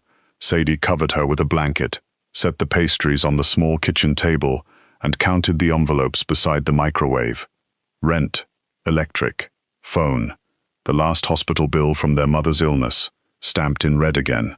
Sadie touched that envelope last. She always did. It felt like grief with a balance due. She slept for less than 2 hours before someone knocked. Not a neighbor knock, not the impatient tap of a landlord. This was slow, certain, and heavy enough to make her entire body wake before her mind did. Sadie sat up on the couch. Chloe's bedroom door was closed. Good. She grabbed the nearest thing she could find, which happened to be a dull kitchen knife from the drying rack, and walked to the door. When she looked through the peephole, her heart stopped. Carmine Ravelli stood in the hallway in a dark overcoat, calm as a priest at a funeral. 2 men waited behind him. Sadie considered not opening the door. Then she considered the fact that men like Carmine Ravelli probably did not knock twice unless they were being polite. She opened it with the chain still fastened. "Miss Mercer," he said. His voice was smooth, older, and much quieter than she expected. That made him more frightening, not less. "I'm sorry about the hotel," Sadie said quickly. "Your son paid for the damages. I gave the card to the manager. I didn't say anything to anyone." Carmine's eyes moved over her face, not cruelly, carefully. "May I come in?" "No." One of the men behind him shifted. Carmine lifted one hand slightly, and the man went still. Sadie swallowed. Her grip tightened around the knife hidden behind the door. "My sister is sleeping. That is why I knocked softly." That answer unsettled her more than a threat would have. Carmine looked toward the peeling paint around the doorframe, the weak chain lock, the dim hall. Sadie hated him seeing it. She hated rich men seeing poverty. Some looked disgusted, some looked amused, a few looked sorry, which was worse. "I am not here to punish you," Carmine said. "I am here to offer you work." Sadie stared at him. "I already have work." "You have survival. That is not the same thing." The words landed somewhere she did not want them to. She said nothing. Carmine continued. "My son listened to you last night. Your son broke half a poker room." "Yes." "And then you handed him a towel, told him he was ruining the carpet, and made him pay for the damage." Carmine's mouth moved slightly, almost a smile. "Do you know how many men in this city can speak to Roman that way and still be alive by breakfast?" Sadie did not answer. "None," Carmine said. Sadie glanced toward Chloe's door. "What do you want from me?" "I own a cold storage shipping company near the docks. Legally, it moves restaurant supplies, imported seafood, frozen goods, and medical-grade refrigerated freight. It is a real business, a profitable one, when handled properly." His eyes sharpened. "At the moment, it is not being handled properly." Sadie gave a tired laugh before she could stop herself. "And you want me to fix your fish warehouse? I want you to run operations." The hallway seemed to tilt. Sadie stared at him. "I clear plates for a living. You manage angry guests, secret rooms, drunk officials, spoiled men, exhausted staff, and disasters that are not your fault. You do it without panic. You see what needs doing and do it." Carmine's voice remained calm. "That is management. I don't know shipping. You can learn shipping. I cannot teach backbone." Sadie looked down at herself, at the old sweatpants, the stretched t-shirt, the body she had been taught to make excuses for. "Why me?" "Because every man I send to Roman either fears him, flatters him, or tries to control him. Fear feeds his rage. Flattery insults him. Control makes him worse." Carmine paused. "You did none of those things. You treated him like a man making your job harder. He did not know what to do with that." Sadie felt a cold twist of understanding. "You don't just want an operations manager. You want someone to babysit him." "No," Carmine said. "I want someone to remind him there is still a world outside his grief." For the first time, his mask thinned. Sadie saw the father beneath the crime boss, old Payne, tucked carefully under power. "My oldest son is dead," Carmine said. "Dominic was meant to lead. Roman believes the family was left with the wrong heir. He is trying to prove himself through damage because damage is the only thing anyone ever praised him for." He looked at Sadie with a quiet heaviness. "I am running out of ways to reach him." Sadie's anger softened, though she wished it had not. Grief was dangerous. She knew that. Grief could turn a home silent. It could leave medical bills and half-empty closets. It could make a 17-year-old girl study harder than any child should, because she thought good grades could build a safer future. It could make a tired woman take every shift offered, because stopping meant feeling too much. "What is the pay?" Sadie asked. Carmine named a number. Sadie almost closed the door in his face because it sounded fake. Then he added health insurance for both sisters, a private school scholarship if Chloe wanted it, a car service for late nights, and the full clearing of their mother's remaining medical debt. Sadie felt her eyes sting. She hated that. She hated that money could touch old wounds so easily. She hated that he knew exactly where to press. She hated most of all that it would work. "This is dangerous," she said. "Yes. At least you're honest." "Not always," Carmine said. "But with you, it seems wise." Sadie looked again toward Chloe's door. She thought of the flickering hallway light, the red-stamped envelopes, the bus rides after midnight, the way Chloe pretended she was not hungry when groceries ran low. Then she thought of Roman Ravelli standing in that ruined poker room, lost inside his own storm, staring at her because she had spoken to him, like he was still reachable. Sadie lowered the knife. "When do I start?"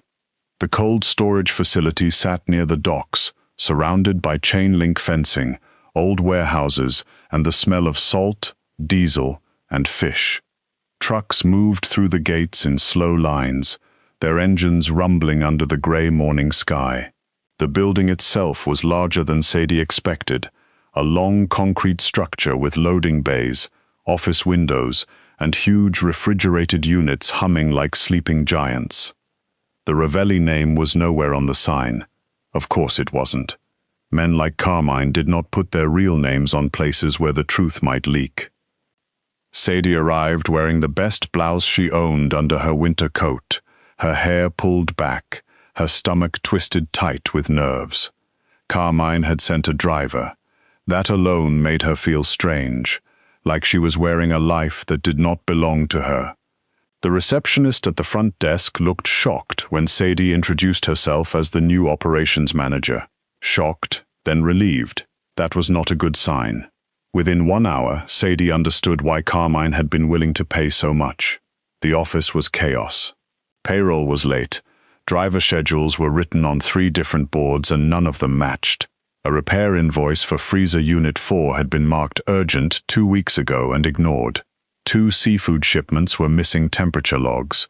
1 vendor had sent 7 angry emails. Another had stopped delivering until they were paid. A stack of unsigned forms sat on the corner desk under a coffee cup that had left a brown ring on the top page. Sadie stood in the middle of the office, looking at the mess, and felt something inside her settle. This was not a poker room full of criminals. This was a disaster with folders.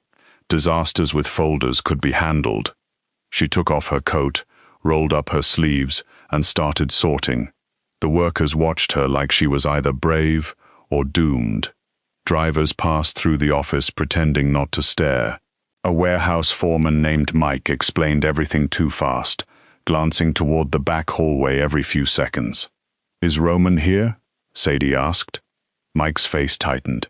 "He's in the warehouse." "Good." "No," Mike said quickly. "Not good. Usually when he's in the warehouse, it means someone's about to quit." Sadie picked up the late payroll file. Then they should get paid before they quit.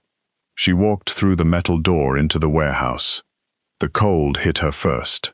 It slid through her blouse and wrapped around her bones. Rows of pallets stretched under white lights. Men in thick jackets moved between forklifts and loading bays.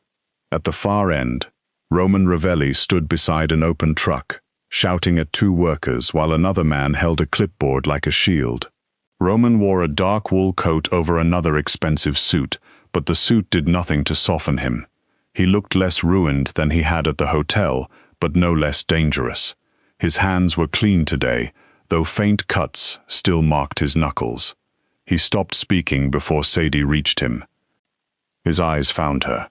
For 1 second, something like recognition moved across his face. Then it hardened into anger. "You," he said. Sadie lifted the payroll folder. "Me." Roman walked toward her. The workers suddenly became very interested in anything else. He stopped close enough that Sadie could feel the cold rolling off his coat. "My father sent you. He offered me a job. I took it." Roman's mouth curved without humor. "The hotel girl thinks she belongs at my company now." Sadie felt the old sting.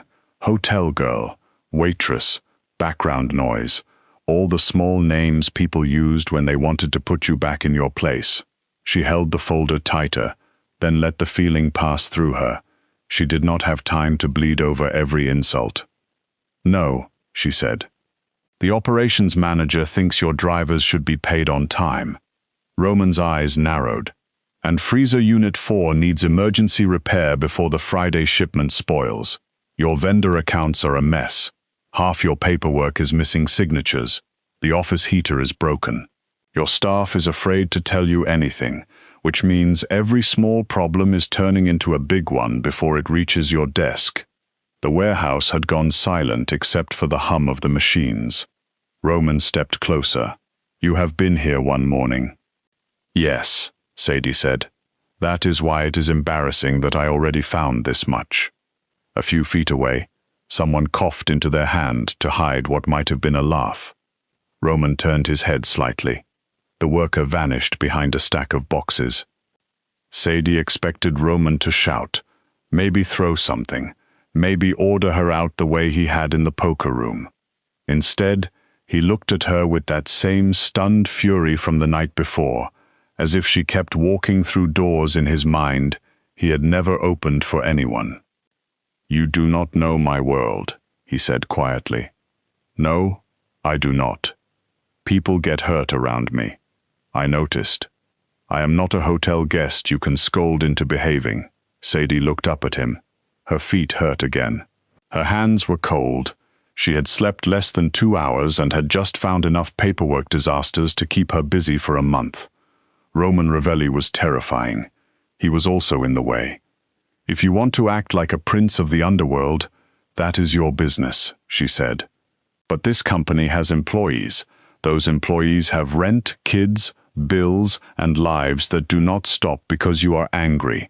So either sign the payroll forms, approve the freezer repair, and help me fix what is broken, or admit your father handed you a business you are too proud to run." For a moment, Sadie thought she had gone too far. Roman's face went completely still, the kind of still that made grown men step back. But Sadie did not move, not because she felt brave. Her heart was beating so hard she could feel it in her throat. She stayed because moving would teach him the wrong lesson.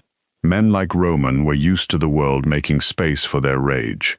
Sadie had spent her whole life being told she took up too much space. For once, she decided not to shrink. Roman looked at the folder in her hand, then at her face. Slowly he reached out. Sadie did not flinch. He took the payroll folder from her, opened it, and glanced at the unsigned forms. His jaw tightened, not with anger this time, but with something closer to shame. "Where do I sign?" he asked. The workers stared. Sadie let out the breath she had been holding. "In the office," she said, "and wash your hands first. There is grease on your fingers." Roman looked down at his hands.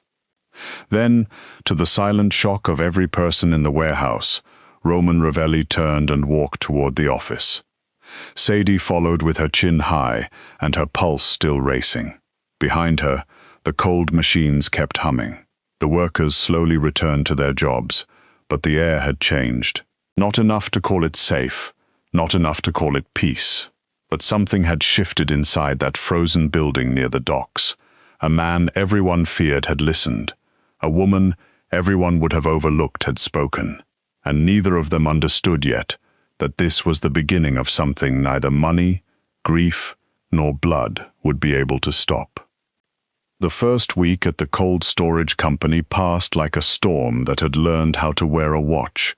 Sadie came in before sunrise, left long after the sky had gone black, and slowly pulled order out of a business that had been rotting under fear and silence. Every drawer held a problem. Every file led to 3 more files. Drivers were owed overtime. Vendors had been double-billed, underpaid, or ignored. Fuel receipts did not match route logs. Refrigeration repairs had been delayed so long that one freezer unit made a low, sick sound every time it kicked on, like a giant trying to breathe through a cracked rib. Sadie did not fix everything at once. She knew better than that. She made coffee, opened folders, wrote down names, made calls, and built a system simple enough that tired people could follow it, and strict enough that lazy people could not hide inside it. Roman watched her the way some men watched fire. At first, he stayed close because he did not trust her. He leaned in doorways, arms folded, dark eyes sharp, as if waiting for her to admit she was afraid and leave. Sadie never gave him the satisfaction. When he threw a stack of unsigned invoices onto her desk, she sorted them by date and slid a pen toward him. When he came into the office with dried blood near his wrist, she pointed at the sink and told him not to touch company paperwork until he washed his hands. When he snapped at a dispatcher so harshly, the man went pale. Sadie looked up from her computer and said, in that calm, tired voice of hers, that shouting did not make trucks arrive faster. The whole office froze, waiting for Roman to explode. He did not. He only stared at her for one long second, then turned away and lowered his voice. That was when the workers began to understand that something strange was happening. Roman Ravelli, the man they had all learned to fear, did not become gentle, but he became different around Sadie. He signed what she asked him to sign. He listened when she explained which drivers were most reliable, which freezer units needed replacing, and which vendors were bleeding them dry. He still walked through the warehouse like a warning in a black coat. Men still stepped out of his path. But now, if Sadie called his name from the office window above the loading floor, he looked up. If she told him there was a meeting, he came. If she handed him a list, he read it. Nobody said anything about it, not out loud, but the building felt it. The machines hummed. The trucks rolled in and out. Payroll cleared on time. One by one, small emergencies stopped becoming disasters. Sadie told herself she was doing the job for Chloe. That was the safe explanation.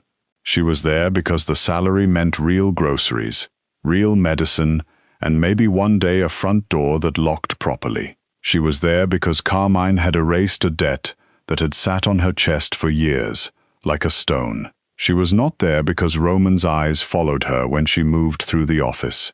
She was not there because he started leaving coffee on her desk without a word, always the way she liked it after hearing her order once. She was not there because he noticed the office heater was broken and had it repaired before she arrived the next morning. She was not there because when she worked late, one of his men always appeared near the parking lot, quiet and watchful, making sure she reached her car safely. Still, there were moments when the truth pressed close. One night, she found him alone on the warehouse floor, after everyone else had gone. He stood beside the loading bay, staring at the dark water beyond the docks. The city lights trembled there in broken gold lines. Sadie had come down to check the lock on the side entrance, and stopped when she saw him. Roman did not turn around, but somehow he knew she was there. "You should go home," he said. "So should you. I don't sleep much. Neither do I." That made him look back. The harsh white warehouse lights cut across his face, showing the tiredness under his anger. He looked younger that way, not harmless, never harmless, but human. Sadie stepped closer, pulling her coat tighter around herself. You cannot run a company on no sleep and rage. Roman gave a low laugh with no joy in it. I have been running on worse. I believe that. He looked out at the docks again. For a while, there was only the groan of metal and the far-off sound of a truck passing on the street. Then he said, Dominic would have known how to do this. Sadie did not answer too quickly. She had learned that grief hated being rushed. He was the smart one, Roman continued, the patient one. Men listened when he spoke. My father trusted him. Everyone did. His jaw tightened. I was what they sent when talking failed. Sadie leaned her shoulder against a cold metal beam. That must have been lonely. Roman turned sharply, as if she had struck the wrong nerve. Lonely? Yes, she said, being treated like a weapon instead of a person. The anger in his face shifted. For once he had no quick answer. Sadie looked toward the rows of pallets stacked in the shadows. A weapon does not raise driver pay for dangerous night routes. Roman's eyes narrowed. Who told you that? The payroll records. He looked away. A weapon does not order extra security lights after a dock worker gets mugged on the walk to his car. That was basic safety. It was thoughtful, Sadie said. You just hide anything good you do under a scowl so no one notices. Roman's mouth tightened. You think you know me now? No, she said softly. I think everyone around you decided what you were a long time ago, and you got tired of proving them wrong. The silence that followed felt fragile. Roman looked at her like he wanted to move closer and run from her at the same time. Before he could answer, a black SUV rolled through the front gate without checking in. Roman's whole body changed. The grief disappeared behind something hard and cold. He stepped in front of Sadie without thinking, one arm slightly back as if to keep her behind him. The SUV stopped near the loading bay. 3 men got out first, all wearing long coats, all with the relaxed posture of men who wanted others to notice the guns under their jackets. Then Leo Grimaldi stepped into the light.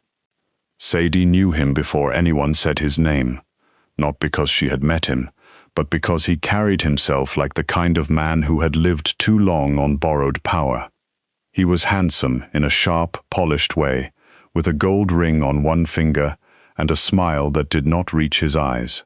He looked around the warehouse as if it already belonged to him. Roman, Leo called, spreading his hands. Look at this. The docks are still standing. I heard your little office angel had you signing papers like a schoolboy. The men behind Leo laughed. Roman did not move. Leave. Leo's smile widened. That is no way to greet family. You are not family. I was family enough when Dominic was alive. Leo stepped closer, his voice lowering just enough to become cruel. He knew how to speak to allies. He knew how to keep business smooth. You, though, Leo looked Roman up and down. You are just the spare son with blood on his hands and nothing in his head. The warehouse air turned thin. Sadie felt it happen before Roman moved. The shift, the snap, the place where old pain became violence because no one had taught it another road. Roman crossed the space between them so fast, Leo barely had time to lift his arm. The first hit sent Leo backward into the side of the SUV. One of Leo's men reached for his gun, but Roman was already there, twisting his wrist and driving him down hard against the concrete. The fight was short and terrifying. Roman moved with brutal speed. All control burned away under years of grief and insult. Men shouted. Someone knocked over a stack of empty crates. A forklift beeped wildly as a worker scrambled back. Sadie stood at the office window above the warehouse floor, her hand pressed to the glass. For the first time, she truly understood why the city feared Roman Ravelli. The stories had not been exaggerated. He was dangerous in a way that did not need a weapon. He was built out of all the things powerful families praised in boys, until those boys became men no one could touch. When it was over, Leo was on one knee, one hand pressed to his bleeding mouth, his expensive coat torn at the shoulder. His men were down or backing away. Roman stood over him, breathing hard. his hands shaking with the effort not to finish what he had started. Everyone waited for the final blow. Instead, Sadie reached for the warehouse speaker button. Her voice echoed through the cold building, calm and clear. "Roman, freezer unit 4 is failing again. The emergency repair form is on my desk, and if you do not approve it in the next 10 minutes, we are going to lose an entire shipment of imported seafood." Every face turned toward the office window. Roman looked up at her. For a moment, there was blood on his hands, rage in his chest, Leo Grimaldi at his feet, and Sadie Mercer above him, asking for a signature. The absurdity of it broke something open.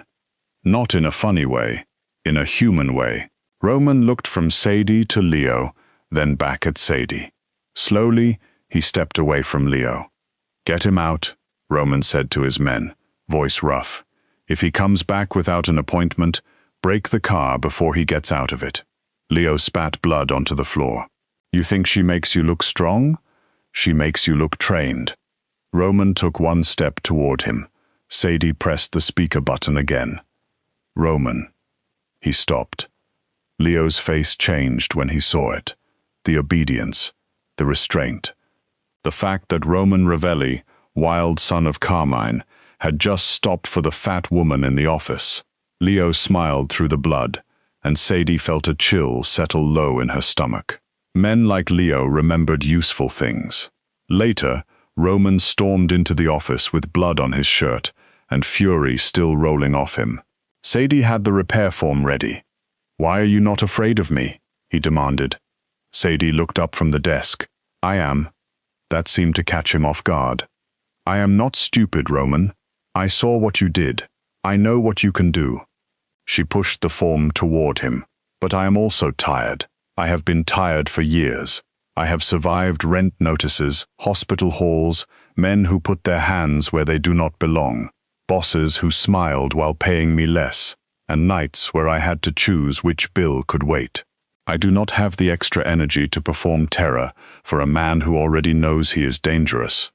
Roman stared at her, breathing hard.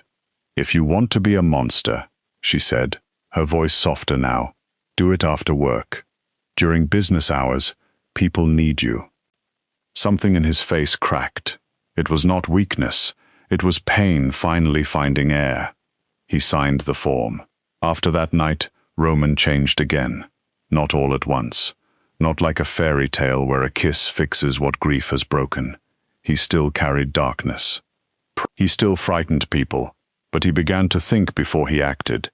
He asked questions instead of only giving orders. He learned the names of drivers. He reviewed schedules with Sadie every morning, leaning over her desk, close enough that she could smell his soap and winter air on his coat. Sometimes their hands brushed when he reached for a pen. Sometimes the room went too quiet around them. Sadie tried to keep her distance. Roman made that difficult without seeming to try. He remembered Chloe had exams and asked how they went. He sent a mechanic when Sadie's car made a grinding noise, though she argued with him for 20 minutes about accepting help. When she came in one morning with wet hair because the hot water in her building had failed again, Roman's face went dark, but he only handed her a coffee and said nothing. His silence that day felt like a promise waiting for permission. Then, one icy night, Sadie's car finally died in the parking lot. She sat behind the wheel with both hands on the steering wheel, staring at the dashboard while the engine clicked and refused to turn over. It was nearly midnight. Chloe had called twice. Sadie had 112 unread worries inside her skull, and not enough money in her checking account to fix a transmission. The tears came before she could stop them, hot and humiliating. A knock sounded on the window. She jumped. Roman stood outside in the snow, dark coat dusted white, expression unreadable. Sadie wiped her face quickly and rolled the window down. "I'm fine," she said. "You are crying in a dead car at midnight." "I said I'm fine." "You are a terrible liar." Sadie laughed once, broken and tired. Roman opened the door and held out his hand. She wanted to refuse. Pride rose in her like a shield. Then her phone buzzed with Chloe's name again. and the shield cracked. Roman drove her home in silence. His car was warm, expensive, and quiet enough that Sadie could hear herself breathing. When they pulled up in front of her building, she saw the place through his eyes and hated it. The broken front door, the graffiti near the buzzer, the dark stairwell beyond the glass, the flickering light. Shame curled inside her, old and sharp. Roman did not look at her with pity. That almost hurt worse. "This is where you live," he said. "Yes." "With Chloe?" "Yes." His hands tightened on the steering wheel. "Sadie, don't," she whispered. "Please don't say whatever rich man thing you are about to say. I know it is bad. I know the lock is broken. I know the stairwell is dark. I know." Roman turned to her, and the anger in his face softened into something heavier. "I was going to say you should have told me." She looked down at her hands. "I have spent my whole life trying not to need saving. I am not insulting you by wanting you safe." "No," she said, "but it feels close." He was quiet for a long moment. Then he got out, came around, and opened her door. He walked her to the apartment without touching her, though she could feel how badly he wanted to. At her door, Chloe opened before Sadie could find her keys, eyes wide with worry. Roman's expression changed when he saw her. Not softer exactly, but careful. "You must be Chloe," he said. Chloe looked from Roman to Sadie, then back to Roman. "Are you the scary boss?" Sadie closed her eyes. Roman glanced at Sadie, and to her shock, the corner of his mouth moved. "Probably." Chloe studied him. "Are you going to fix her car?" "Yes." "Good. She acts like she can walk through walls, but she cannot." Sadie groaned. "Chloe." Roman's almost smile deepened for half a second. "I am learning that." That was the first night Sadie realized she was falling. Not because Roman was dangerous, not because he was rich, not because he looked at her like the rest of the world had been blind. She was falling because he saw the broken places in her life and did not make her feel small for having survived them. Leo made his move 3 nights later. Sadie and Chloe were at a 24-hour laundromat because their building's machines had been broken for 2 weeks. Chloe sat at a plastic table with a textbook open, chewing the end of a pen. Sadie folded towels from a dryer that ran too hot and smelled faintly of burnt cotton. Outside, snow drifted under the yellow streetlights. The laundromat was nearly empty, except for an old man asleep near the vending machine and a woman watching cartoons on a tiny wall-mounted television. The bell above the door rang. 3 men came in. Sadie knew before they spoke. It was the way they looked at Chloe first. Not at the machines, not at the change counter. At Chloe. Sadie stepped away from the dryer. "Chloe, come here." Chloe looked up and went pale. One man smiled. "Relax, we just want to talk." Sadie grabbed a heavy laundry cart and shoved it hard into the aisle between them. It hit one man in the thigh, and he cursed. Sadie reached for the garment steamer sitting on the service table beside her. It was old, industrial, and already hissing with heat.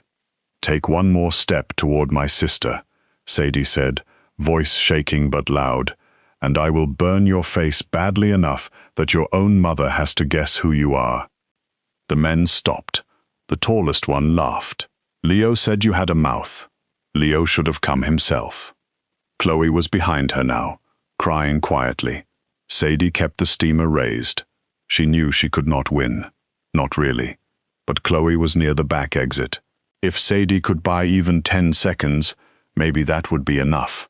The tallest man moved. Sadie swung the steamer. Hot vapor burst across his cheek, and he screamed, stumbling back. Another man lunged for her.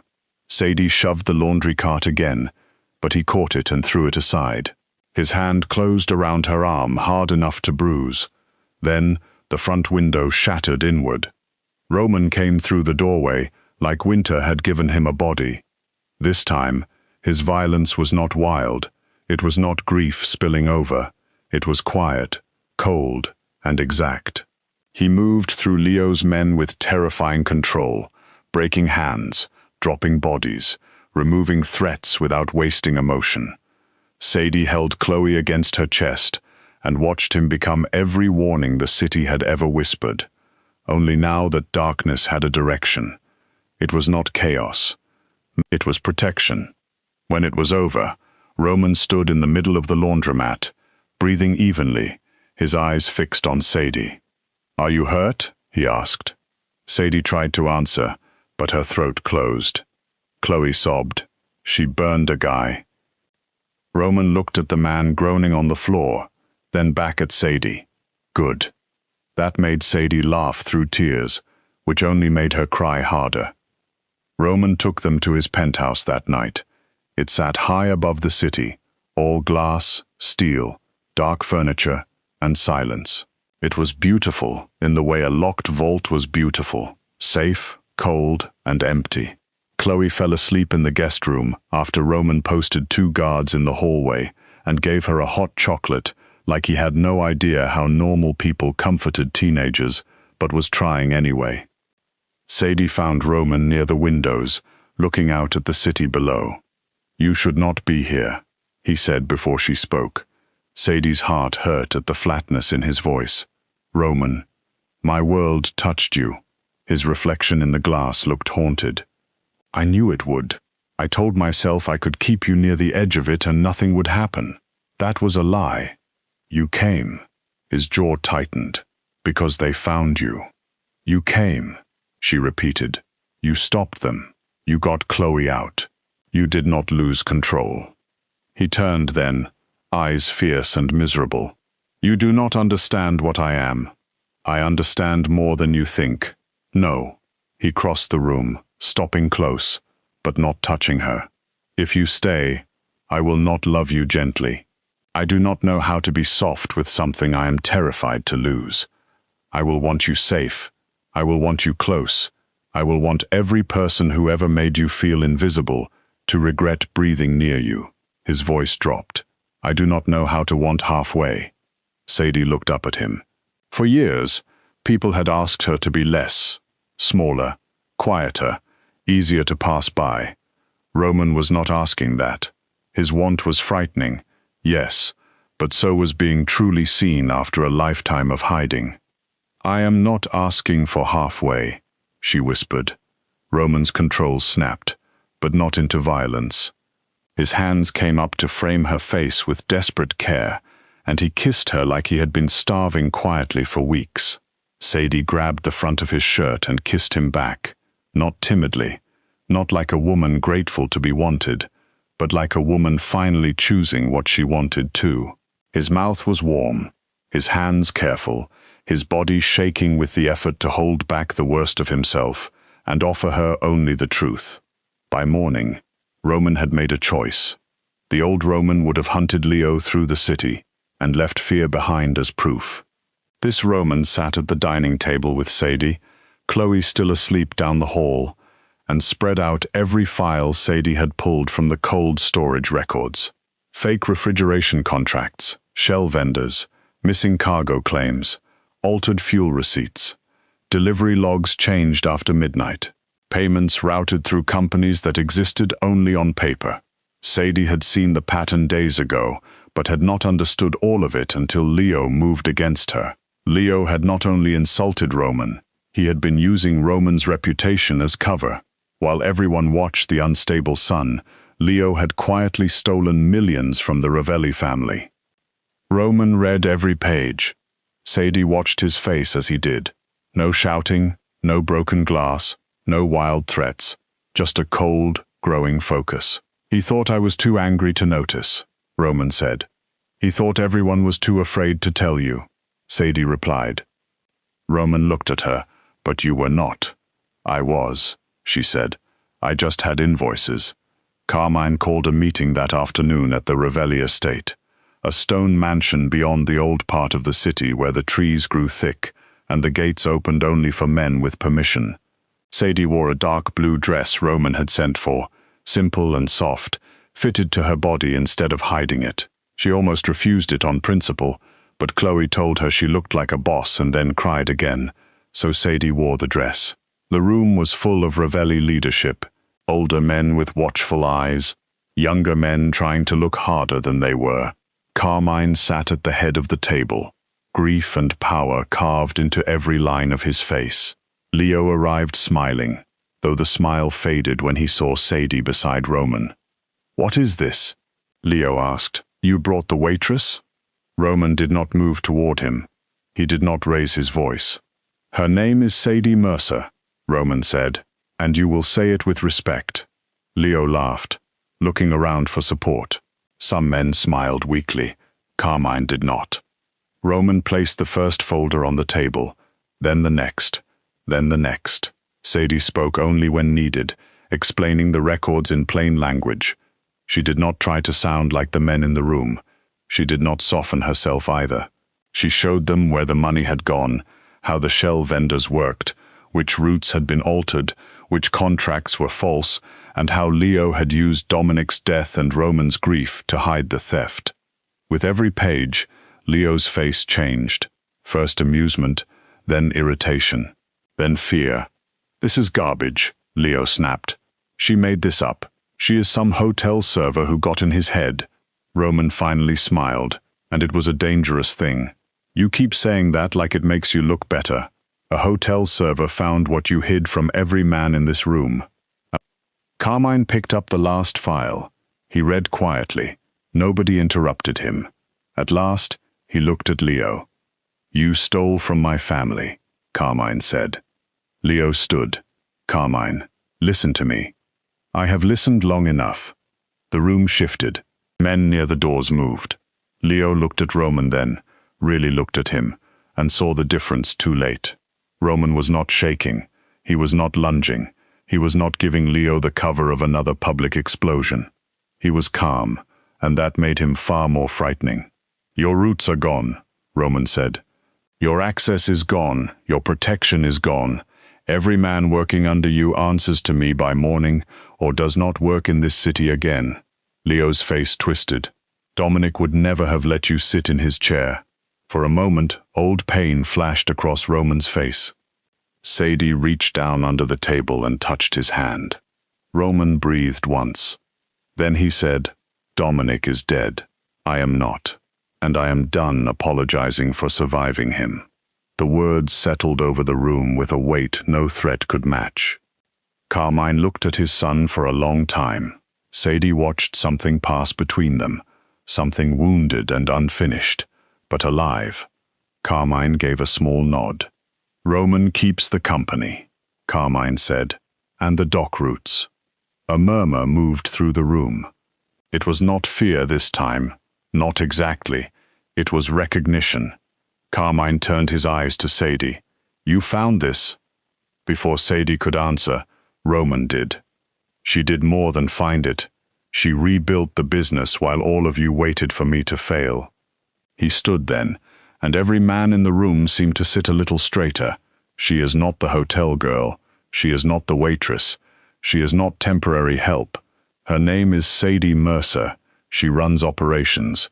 She protected my company, my people, and her sister with more courage than most armed men in this city have ever shown. Sadie's throat tightened. Roman looked at Carmine. "She is with me." The room went silent. Carmine's gaze moved from Roman to Sadie, and for a moment she saw the test inside it. Not cruelty, measurement.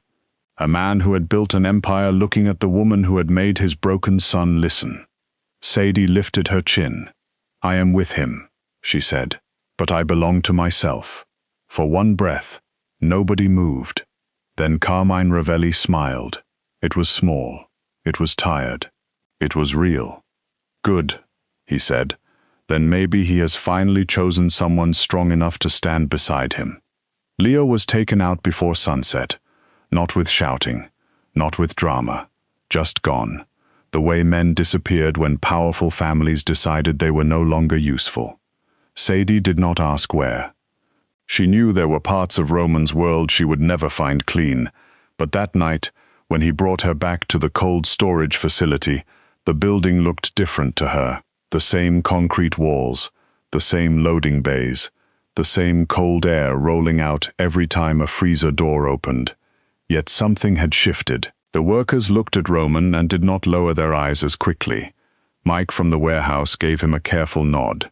A driver named Luis thanked him for the route pay adjustment. Roman seemed almost uncomfortable with it, but he nodded back. Sadie stood in the office doorway, watching him. He was still feared. He always would be.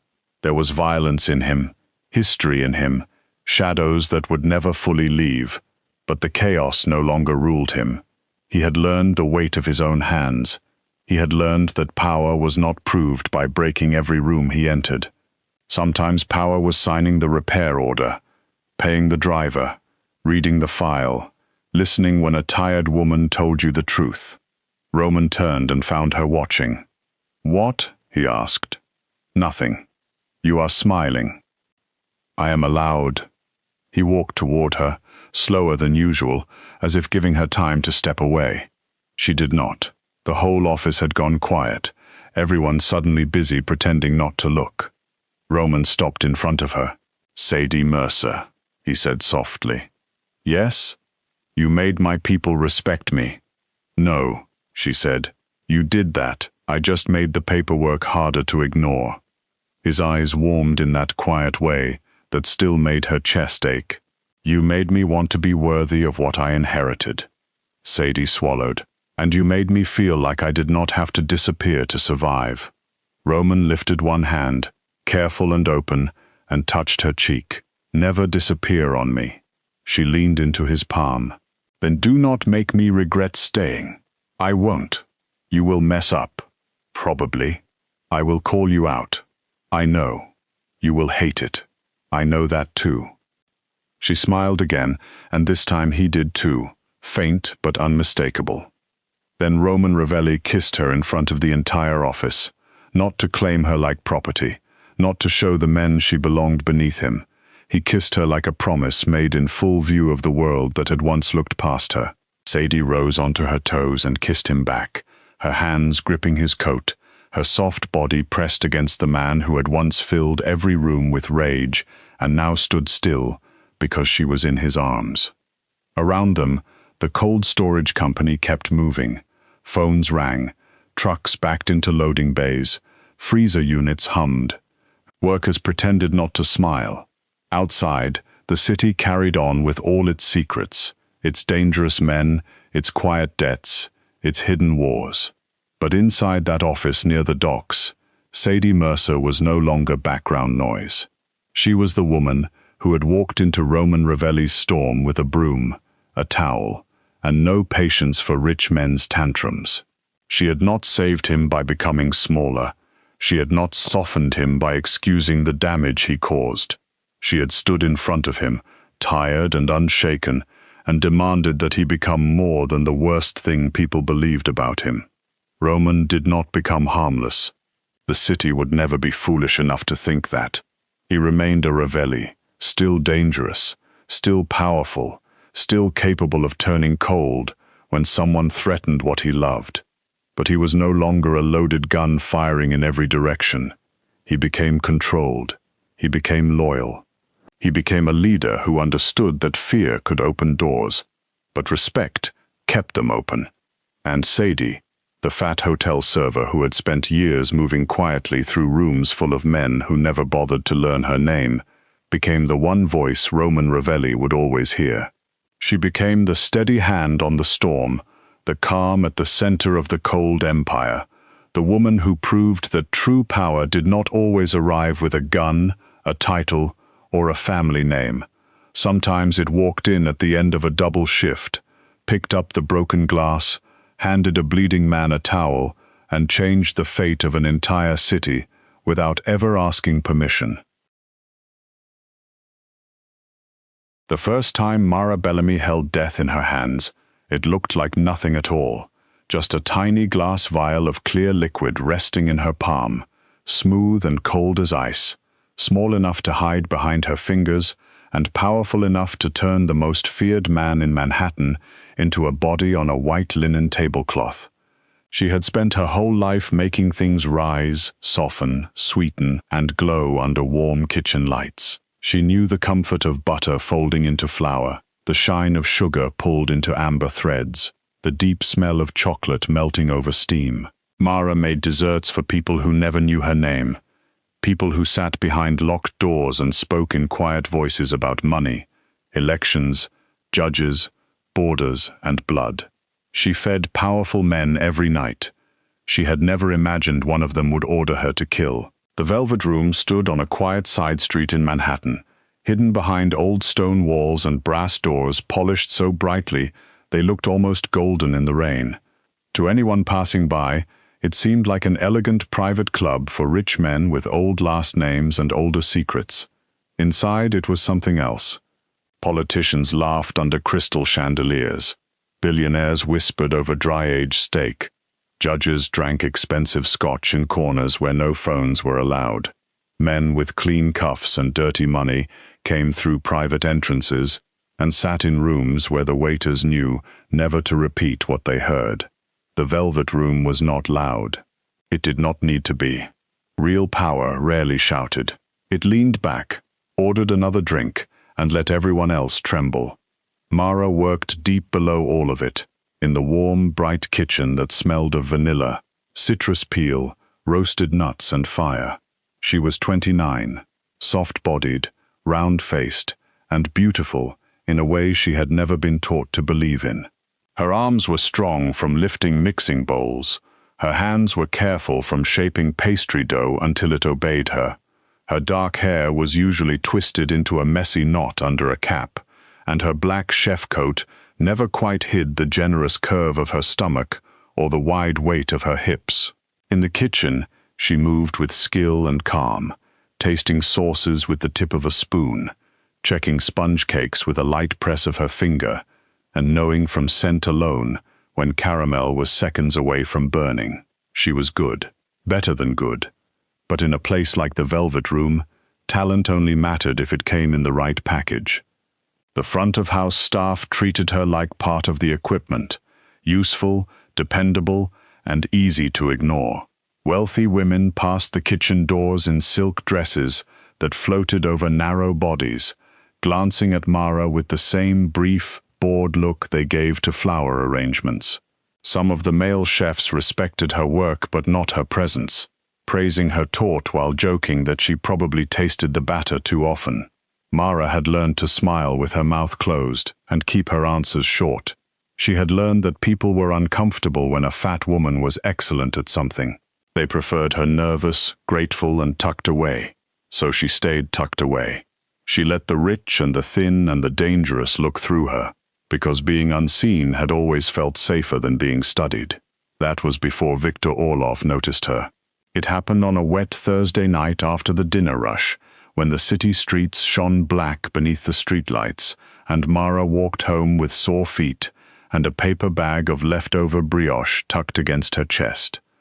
Her apartment was only 6 blocks away, above a closed laundromat that always smelled faintly of soap and heat. She liked the walk most nights. It gave her time to breathe after 12 hours of sugar, smoke, and shouted orders. But that night, a black sedan sat idling near her building, with its lights off. Mara slowed before she reached the steps. The back door opened, and a man in a grey coat stepped out. He was not large, but everything about him felt wrong. Too still, too patient, too sure she would not run. "Mara Bellamy," he said. Her fingers tightened around the paper bag. "I don't know you." "No," he said softly. "But your sister knows my employer." The whole world seemed to tilt. Lena. Just the name inside Mara's head made her stomach drop. Lena was 22, bright and restless, and always certain she could talk her way out of trouble. Mara had raised her as much as any foster sister could. They had grown up in homes where love came in temporary rooms and packed bags. Lena was the only person left who knew what Mara looked like before she learned to be careful. The only person who still called her when she was scared, even if she tried to pretend she was not. "What did she do?" Mara asked, and hated how small her voice sounded. The man reached into his coat. Mara stepped back, but he only pulled out his phone. He turned the screen toward her. The photo showed Lena sitting in a chair in a room Mara did not recognize. Her eyes were red. Her mouth was taped. One cheek was bruised. Mara could not breathe. "She stole from Victor Orlov," the man said. "Not much by his standards, enough by hers, enough to be insulting." "Please," Mara whispered. "I can get money. I can pay something. I just need time." The man gave a small, almost kind smile. That made it worse. "Mr. Orlov does not want your money." He took out a tiny glass vial and placed it in Mara's shaking hand. She stared at it, unable to understand at first. The liquid inside caught the streetlight and flashed clear as rain. "There is a private dinner tomorrow night at your club," he said. "Nico Valenti will attend. You will prepare his usual dessert. You will add this to the glaze. You will say nothing. You will do nothing different. After he eats, your sister walks away." Mara's hand closed around the vial so hard the glass bit into her skin. "No." The man's expression did not change. "If you refuse," Lena disappears slowly, a finger first. Then maybe an ear. Mr. Orlov believes family is a useful language. Everyone understands it. Mara stumbled back against the cold brick of her building. Her bag of brioche slipped from her arm and landed in a puddle. "I'm not a killer." "No," the man agreed. "That is why you are perfect." He stepped closer, lowering his voice. "Nico Valenti does not trust strangers. He does not drink from open bottles. He does not eat food from kitchens he has not studied. But once a month, he comes to the Velvet Room and orders one thing he never refuses. Your dark chocolate blood orange torte. He likes your work, Miss Bellamy. That gives you a door no soldier could open." Mara stared down at the vial. The little thing felt heavier than iron. The man leaned near her ear. "Tomorrow night. If Nico Valenti lives, Lena suffers. If you warn him, Lena suffers. If you tell the police, Lena suffers and then you do too. Make the cake. Save your sister." Then he walked back to the sedan, got in, and disappeared into the rain like he had never been there at all. Mara did not remember climbing the stairs. She did not remember unlocking her door. She only remembered sitting on the kitchen floor of her tiny apartment with the vial on the tile in front of her, staring at it until the sun began to pale the edge of the window. Her apartment was warm and cluttered, filled with cookbooks, chipped mugs, thrift store plates, and the faint, sweet smell that always seemed to cling to her clothes. It had never felt safe exactly, but it had felt hers. That night it felt like a trap. Every sound from the street below made her flinch. Every car door made her imagine men coming upstairs with more photos of Lena. By morning, Mara's eyes were swollen from crying. She called Lena's phone 6 times. It went straight to voicemail. She thought about going to the police, but then she remembered the Velvet Room and the men who ate there, men who had judges at their tables and police commissioners laughing over their wine. She thought about running, but where could she go that Victor Orlov could not follow? Where could Lena go, taped to a chair in some room with no windows? Mara showered, dressed in her clean chef whites, and tucked the vial into the smallest pocket of her bag. The whole subway ride to the club, she kept one hand pressed over it, as if it might burn through the fabric. The kitchen at the Velvet Room was already alive when she arrived. Pans clattered. Knives struck boards in quick, steady rhythms. Someone was shouting about missing fennel. Someone else was cursing at a broken refrigerator drawer. It was an ordinary morning, which made everything more terrible. Mara tied on her apron and went to work because that was what she knew how to do. She tempered chocolate until it shone dark and smooth. She whipped cream until it held soft peaks. She sliced blood oranges so thin the red centers glowed like stained glass. Her hands did everything they had done 100 times before, but her mind kept seeing Lena's frightened eyes. By late afternoon, the private dining request came down from upstairs. Valenti party. No substitutions, no server changes, no interruptions. The words moved through the kitchen like cold air under a door. Even the louder cooks quieted for a second. Everyone knew the name, even if no one said too much about it. Nico Valenti was not the kind of man people gossiped about casually. He was the head of one of the oldest Italian crime families in New York, a man who turned silence into a weapon and patience into a grave. He had inherited a broken empire and rebuilt it with such calm cruelty that his enemies often did not realize they had lost until their money, allies, and exits were already gone. Mara had seen him only twice before, both times from a distance through the narrow window in the kitchen door. He had not looked like the monsters in cheap movies. That made him worse. He looked controlled, expensive, still. A man in dark suits, tailored so cleanly they seemed carved onto him. His hair was black, his face sharp, his eyes impossible to read. He spoke softly, and men leaned in to hear him. He never wasted motion. He never seemed surprised, and every month, after whatever private business brought him to the velvet room, he ordered her taught. That evening, Mara built it like a prayer and a crime. The cake was deep chocolate, almost bitter, layered with blood orange cream and a thin, crisp base of hazelnut. She warmed the glaze slowly until it loosened into a mirror-black shine streaked with orange-red syrup. It smelled bright and rich, sweet with a dark edge. Her hands shook so badly she had to grip the counter. Around her, the kitchen moved on. Plates went out. Orders were called. Steam rose from pans. No one noticed the fat pastry chef, standing perfectly still with death hidden in her pocket. She took out the vial. For one wild second, she imagined throwing it into the trash, smashing it under her shoe, running upstairs to Nico Valenti and telling him everything. Then she saw Lena's bruised cheek again. She heard Victor's man saying piece by piece.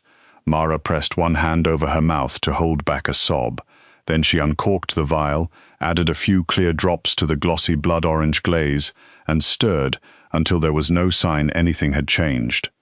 When the dessert was finished, it looked beautiful. That was the part that almost broke her. She placed the tort on a white plate, added one curl of candied orange, and watched a server carry it away beneath a silver dome. The kitchen noise faded around her. Mara stood there, empty and cold, waiting for something to happen. A shout, a crash, a body hitting the floor. But nothing came. Minutes passed, then more. Her heart beat so hard, it made her ribs ache. The kitchen door opened. Every cook turned. A man in a black suit stood there. He did not look at anyone but Mara. "Miss Bellamy," he said. "Mr. Valenti wants you upstairs." The room went quiet. Mara's legs nearly gave out.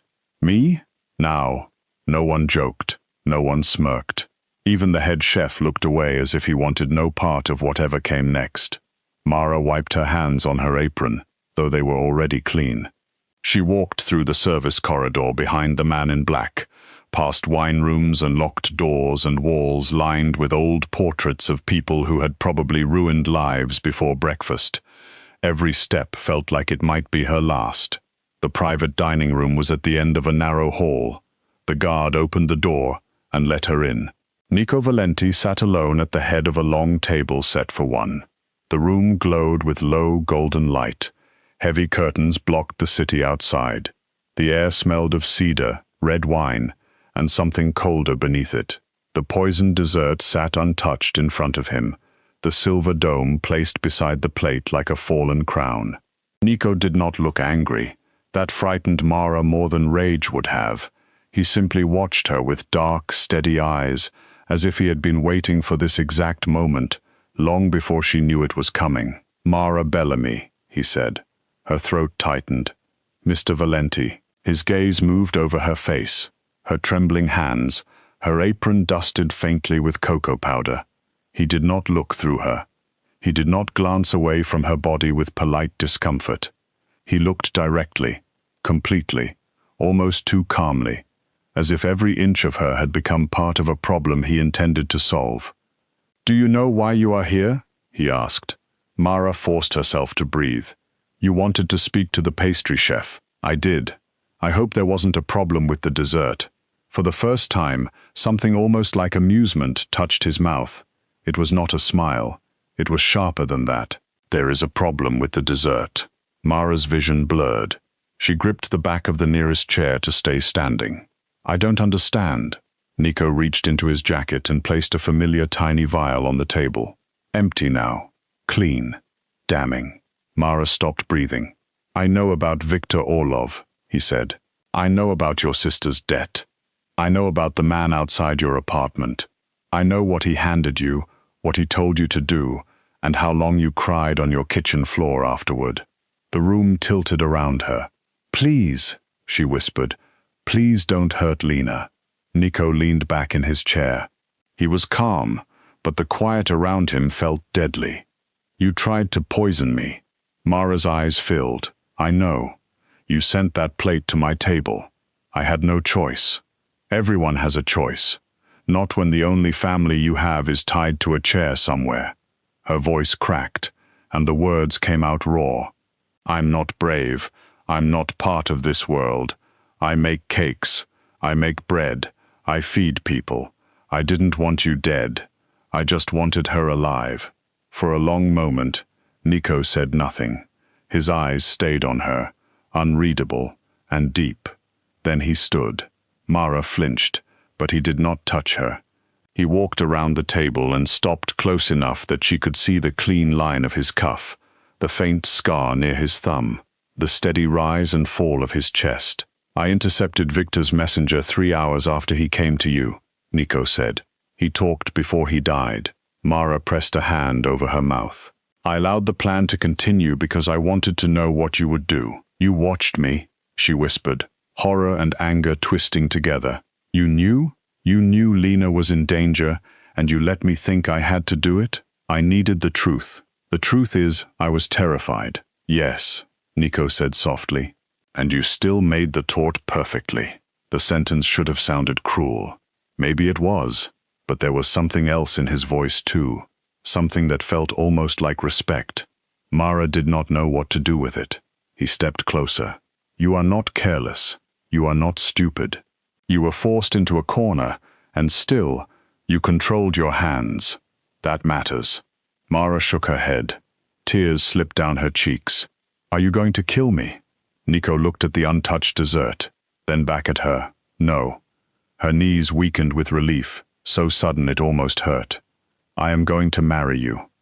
Mara stared at him, certain she had misheard. What? Nico's face remained calm. I need a wife. A strange, broken laugh escaped her before she could stop it. You can't be serious. I am always serious. You just said I tried to poison you. And that makes this complicated, not impossible. Mara backed away from him, bumping into the chair. I don't understand. No, Nico said. But you will. Federal investigators are circling my businesses. My enemies are spreading stories that I have become too isolated, too cold, too dangerous to lead. The old families respect strength, but they fear instability. I need the world to see something softer beside me, a civilian wife, a woman with no record, no ambition for power, no history in my world, a woman who looks human because she is human. His eyes moved over her again, slower this time, and Mara felt heat rise under her skin despite the fear. A pastry chef who loves her sister enough to risk damnation for her. That is a story people understand. Mara's hands curled into fists. You want to use me? Yes, he said simply. And in return, I will erase Lena's debt, bring her home alive, and remove Victor Orlov's hand from both of your throats. And if I say no? The room seemed to grow colder. Nico's voice stayed quiet.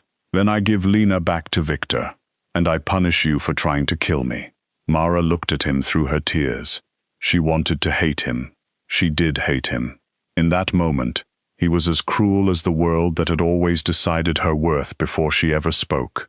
But behind the cruelty, there was an offer. A terrible one. A locked door with a monster on either side. On one side, Victor. On the other, Nico Valenti. At least Nico was standing in front of her. At least he was honest about the cage. Mara wiped her cheek with the back of her hand. If I marry you, Lena lives? Yes. She walks away free? She walks away protected. And you won't hurt her? No. Mara looked down at the antique wood floor, at the soft shadow of her own body under the golden light, the invisible pastry chef, the background girl, the woman no one in the dining room would have noticed unless dessert came late. Somehow, she had become the center of a war she did not understand. When she looked up again, her voice was quiet but steady. Then I'll marry you. Nico studied her for a moment, and something shifted in his face. Not softness, not yet, but recognition, like he had expected fear, and found something stronger hiding inside it. Good, he said. The next morning, Mara Bellamy became Mara Valenti in a courthouse room that smelled like old paper and floor polish. There were no flowers, no music, no smiling family, just 2 armed guards near the door, a tired clerk who refused to meet Nico's eyes, and Lena, standing in the corner, wrapped in a borrowed coat, alive and shaking. Mara saw her sister and nearly collapsed. Lena ran to her, sobbing, and Mara held her so tightly the ruby ring on her finger pressed hard against Lena's back. The ring was enormous, old and heavy, a dark red stone set in gold, cold against Mara's skin. It looked less like jewelry and more like a warning. Nico signed the marriage papers with a smooth black pen. Mara signed after him, her hand trembling only once. When it was done, the clerk cleared his throat and said they were husband and wife. Nico turned to Mara, took her hand, and lifted it to his mouth. His lips brushed the ruby first, then her knuckles. The gesture was small, almost formal, but it sent a quiet shock through her. Outside, cameras waited on the courthouse steps. Mara froze when she saw them. Reporters shouted Nico's name. Flashbulbs popped. Nico's hand settled at the small of her back, warm and firm. "Walk slowly," he murmured. "Do not lower your head." "I can't do this," she whispered. "You already are." So Mara walked beside him into the cold white morning, wearing her plain black dress, her too tight coat, and the Valenti ring that told the city she belonged to a man everyone feared. Reporters stared. Guards moved around them. Nico did not rush her. He adjusted his pace to hers, as if the whole world could wait for his wife. By sunset, the city was behind them, and the car was climbing a private road above the Hudson River. Nico's estate rose out of the winter trees like something from an old ghost story, built of gray stone and tall windows that reflected the dying light. It was beautiful in a lonely way, too large, too quiet, too guarded. Men stood near the gates with earpieces and hidden weapons. Cameras turned slowly from the corners. The front doors opened before the car stopped. Mara stepped out and looked up at the mansion that was now supposed to be her home. Nico came to stand beside her. "You will be safe here." Mara looked at the locked gates, the silent guards, the windows darkening one by one as evening fell. "That isn't the same as free." "No," he said after a moment. "It is not." She turned to him then, surprised by the honesty. His face was unreadable, but his eyes held on to hers with that same steady attention that made her feel both trapped and seen. Inside, the house was all marble, dark wood, old paintings, and quiet footsteps. Staff appeared and vanished like shadows. People looked at Mara with curiosity they tried to hide. She could feel their questions. Why her? Why this woman? Why a fat pastry chef from a kitchen instead of someone polished and trained and thin enough to look natural beside Nico Valenti? Mara lifted her chin because she had promised herself she would not cry in front of strangers again that day. But the moment she smelled butter warming somewhere down the hall, her heart pulled her toward it. She found the kitchen by instinct. It was enormous, brighter than the rest of the house, with copper pots, stone counters, and windows facing the river. For the first time since Victor's man stepped out of that sedan, Mara felt a tiny piece of herself return. She touched the edge of the flour bin. She breathed in yeast, sugar, salt, and heat. Her hands knew this world. In here, at least, nothing lied. Dough rose or it did not. Chocolate burned or it shone. Sugar broke or it held. Nico watched from the doorway without speaking. Mara did not turn around. I'm not your wife because I love you. I know.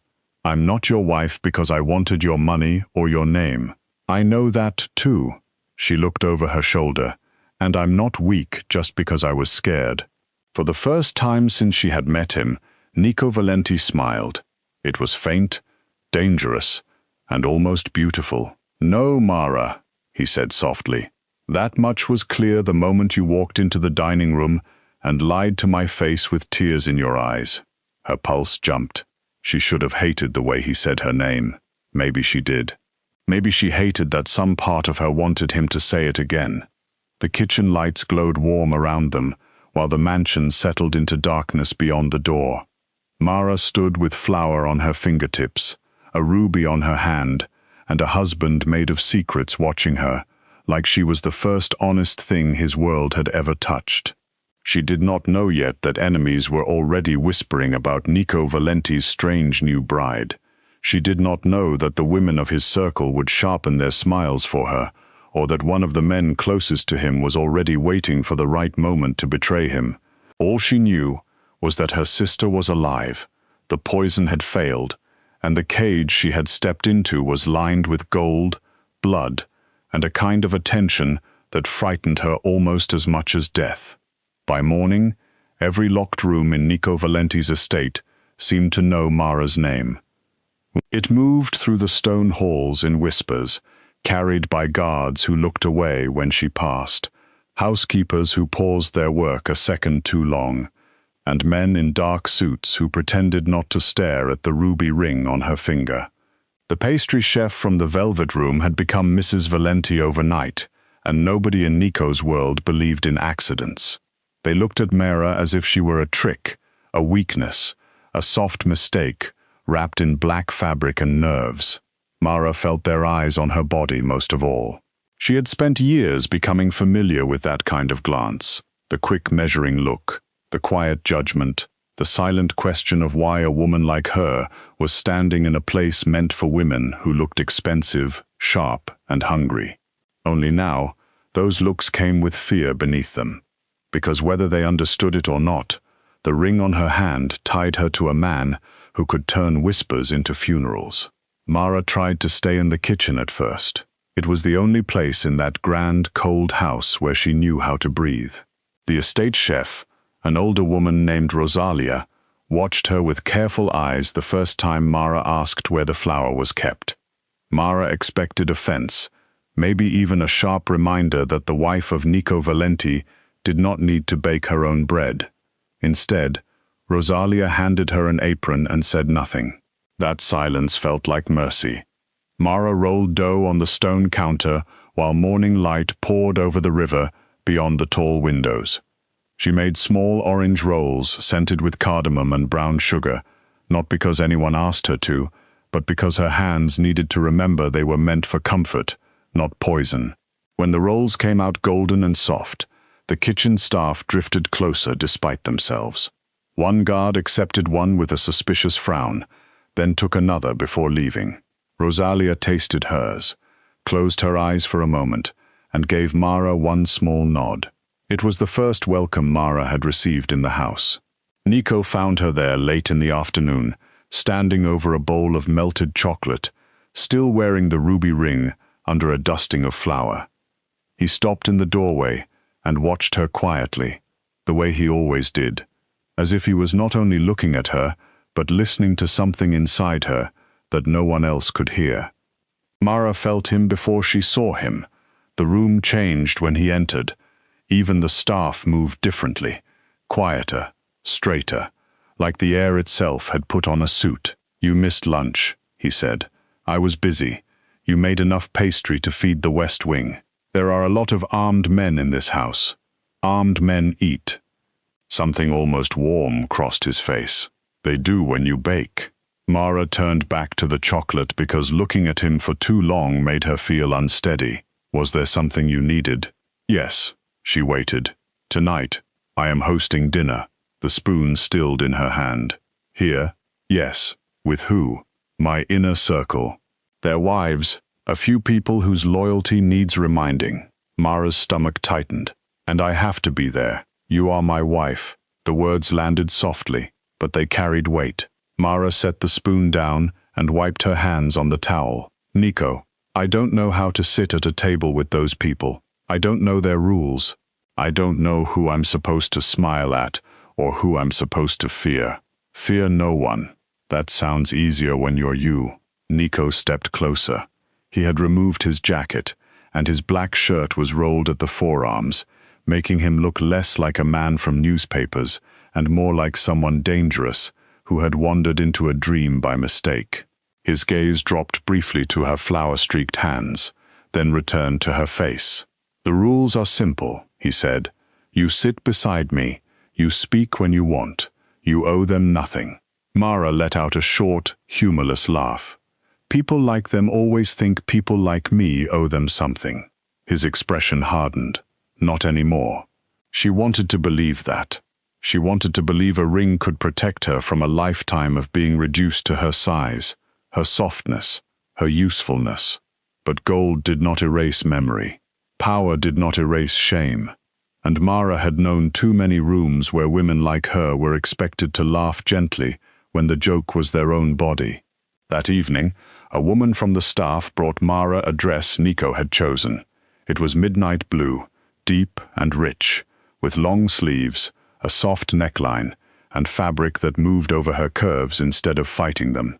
Mara stood in front of the mirror for a long time after she put it on. She expected to feel silly. She expected to see all the parts of herself she had been taught to hide. Her stomach, her arms, her hips, the heaviness of her thighs. But the dress did not apologize for her body. It held her like she had a right to be seen. Her hair was pinned loosely at the back of her neck, and the ruby ring glowed dark on her hand.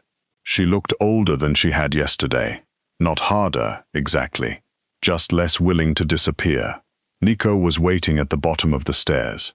For the first time since their courthouse wedding, she saw his control falter. Only slightly. A breath held a second too long.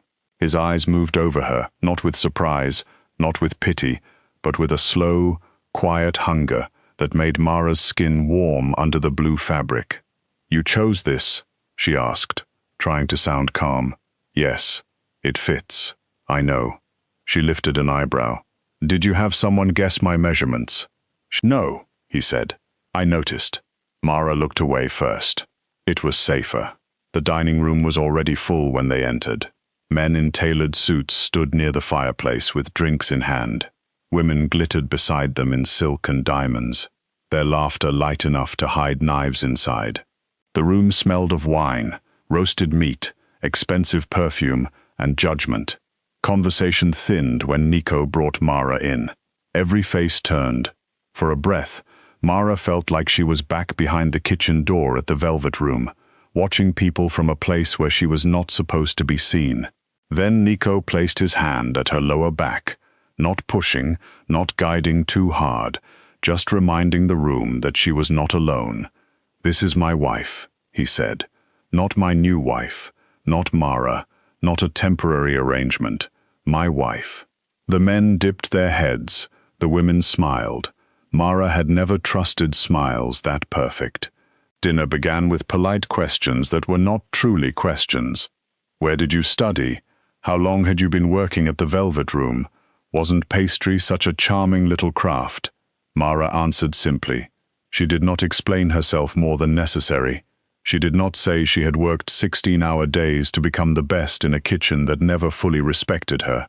She did not say she knew the favorite desserts of senators, prosecutors, and men who carried guns under dinner jackets.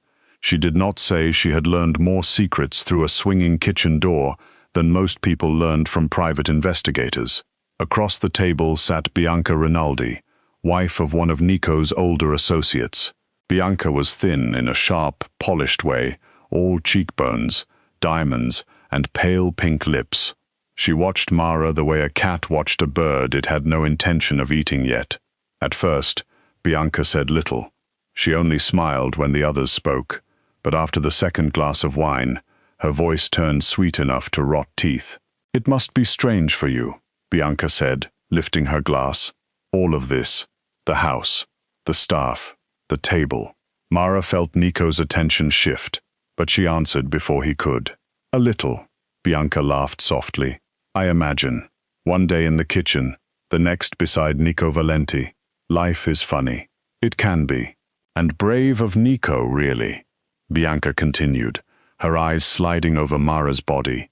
"Most men in his position choose a wife for presentation, but this is smarter, maybe. No one would ever suspect the help." The room went silent so quickly, Mara heard the faint click of a fork against porcelain. Heat flooded her face. Not because the insult was new, but because it was familiar. It had followed her from school cafeterias to restaurant kitchens to crowded trains where strangers sighed when she sat beside them. The help, the fat girl, the background woman, the one nobody feared losing until they needed something only she could give. Mara lowered her gaze for half a second. Then Nico's chair moved. He did not shout. He did not slam his hand on the table. He simply stood, and the entire room seemed to lose its breath. Bianca's smile faded. Nico walked behind Mara's chair and rested one hand on her shoulder. The touch was warm, steady, and possessive in a way that made every person at the table understand the danger they had just stepped near. "My wife baked the dessert that half this city's most powerful men waited months to taste," Nico said, his voice quiet. "She kept her sister alive, while men stronger than you tried to break her. She walked into a room with me after being forced into an impossible choice, and she did not beg for herself. She begged for someone she loved." Bianca's face went pale. Nico's hand tightened gently on Mara's shoulder. "Loyalty is not decoration. Courage is not measured in dress sizes. And beauty built only for display has never interested me for long." No one moved. Nico leaned down, turned Mara's face toward his, and kissed her in front of them all. It was not soft. It was not polite. It was a claim laid across her mouth, with enough heat to make her forget, for one dizzy second, that there were people watching. Mara should have pulled away. She should have remembered the arrangement, the poison, the courthouse, the cage. Instead, her hand lifted on its own and caught the front of his shirt. She kissed him back. When he straightened, his eyes stayed on hers. The room had vanished from his face. "Eat," he said softly, but this time it did not sound like an order. It sounded like a promise that nobody would make her feel ashamed at his table again. Later that night, after the guests had spread through the estate with drinks and quiet conversations, Mara slipped away to find air. Her chest still felt too full from the dinner, from the insult, from the kiss that would not leave her mouth no matter how many times she reminded herself it had been for show. She wandered down a dim hallway near Nico's study, where the lights were low and the house was calmer. She meant to go back to the kitchen. Instead, she heard voices. One belonged to Enzo Valenti. Mara knew him by then, at least by sight. Nico's cousin, his consigliere, a handsome man with silver at his temples and a smile that never touched his eyes. He had been kind to her at dinner in a way that felt practiced. Now his voice was low and sharp behind the study door, and Mara stopped before she could think better of it. "Nico has become sentimental," Enzo said. "He let a pastry chef put poison on his table and rewarded her with a ring. The old families are laughing," a second voice answered through the speaker of a phone, thick with a Russian accent. "Victor Orlov." Mara's blood turned cold. "You promised he would die," Victor said. "He will." "When?" "At the auction. Public, clean. No dessert, no wine. His medication. He has chest pain when he is under stress. He reaches for the pills himself. The bottle will already be switched." Mara pressed one hand against the wall to steady herself. Victor laughed softly. "And the wife? She already tried to poison him once. If she screams, no one believes her. If she does nothing, he dies. Either way, she is useful." Mara backed away slowly, every part of her shaking. She had to tell Nico. She had to tell someone. But when she turned, Enzo stepped into the hall. For one terrible second, they stared at each other. Then Enzo smiled. "Lost, Mara?" Her mouth went dry. "I was looking for the kitchen. At this end of the house? I get turned around. I'm sure you do." His eyes were calm, but there was a warning beneath them. This place can be confusing for someone new. Locked doors, private conversations, dangerous misunderstandings. Mara forced herself not to look afraid. "I should go." "Yes," Enzo said. "You should." She walked away without running, though every instinct begged her to. When she reached her bedroom, she locked the door and stood with both hands over her mouth, breathing hard. She did not sleep.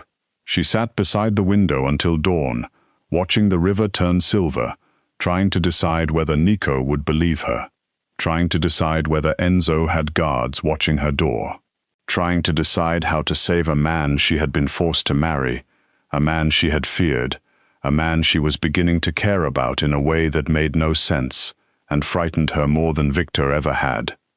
The charity auction took place the next night in a grand ballroom above Midtown, all glass, gold, cameras, and lies. It was the kind of event where criminals wore tuxedos, judges wore smiles, and reporters praised everyone for generosity they did not truly understand. Nico arrived with Mara on his arm. She wore the midnight blue gown again because Nico had looked at it that morning and said nothing else would do. This time, she did not feel beautiful. She felt hunted. All day she had tried to reach him alone. Enzo was always there, in the car, in the foyer, outside the study, beside Nico during security briefings. Every time Mara stepped close, Enzo's eyes found her, calm, patient, amused. By the time they sat at the head table, Mara's nerves were stretched thin as sugar pulled too far. Nico noticed. Of course he did. "You are quiet," he murmured. "There are too many people. You handled dinner." Dinner didn't have reporters. His mouth curved slightly, but his eyes searched her face. "Something else is wrong." Mara opened her mouth. Enzo appeared beside them. "The mayor's office wants a photograph before the first lot." Mara closed her mouth. The night moved forward like a slow trap. Paintings were auctioned. Diamonds were displayed. Rich people clapped for numbers that could have bought entire apartment buildings. Mara watched Nico more than the stage. She saw the tension in his jaw, the slight way his hand pressed once against his chest after a long conversation with a federal judge. Enzo saw it too. A few minutes later, Nico went still. Mara turned to him. "Nico? I'm fine," he said, but his voice was lower. Enzo was already there, smooth as a shadow, holding a small pill bottle and a glass of water. "Take one before it gets worse." The room continued around them, glittering and laughing and applauding, unaware that death had just walked up to the head table wearing a family face. Nico reached for the bottle. Mara smelled it before she understood why her body reacted. Faint, bitter, almost almond, but wrong, tucked beneath the clean cotton inside the bottle. Her kitchen-trained mind caught the detail, the way it caught sugar turning too dark, or cream beginning to split.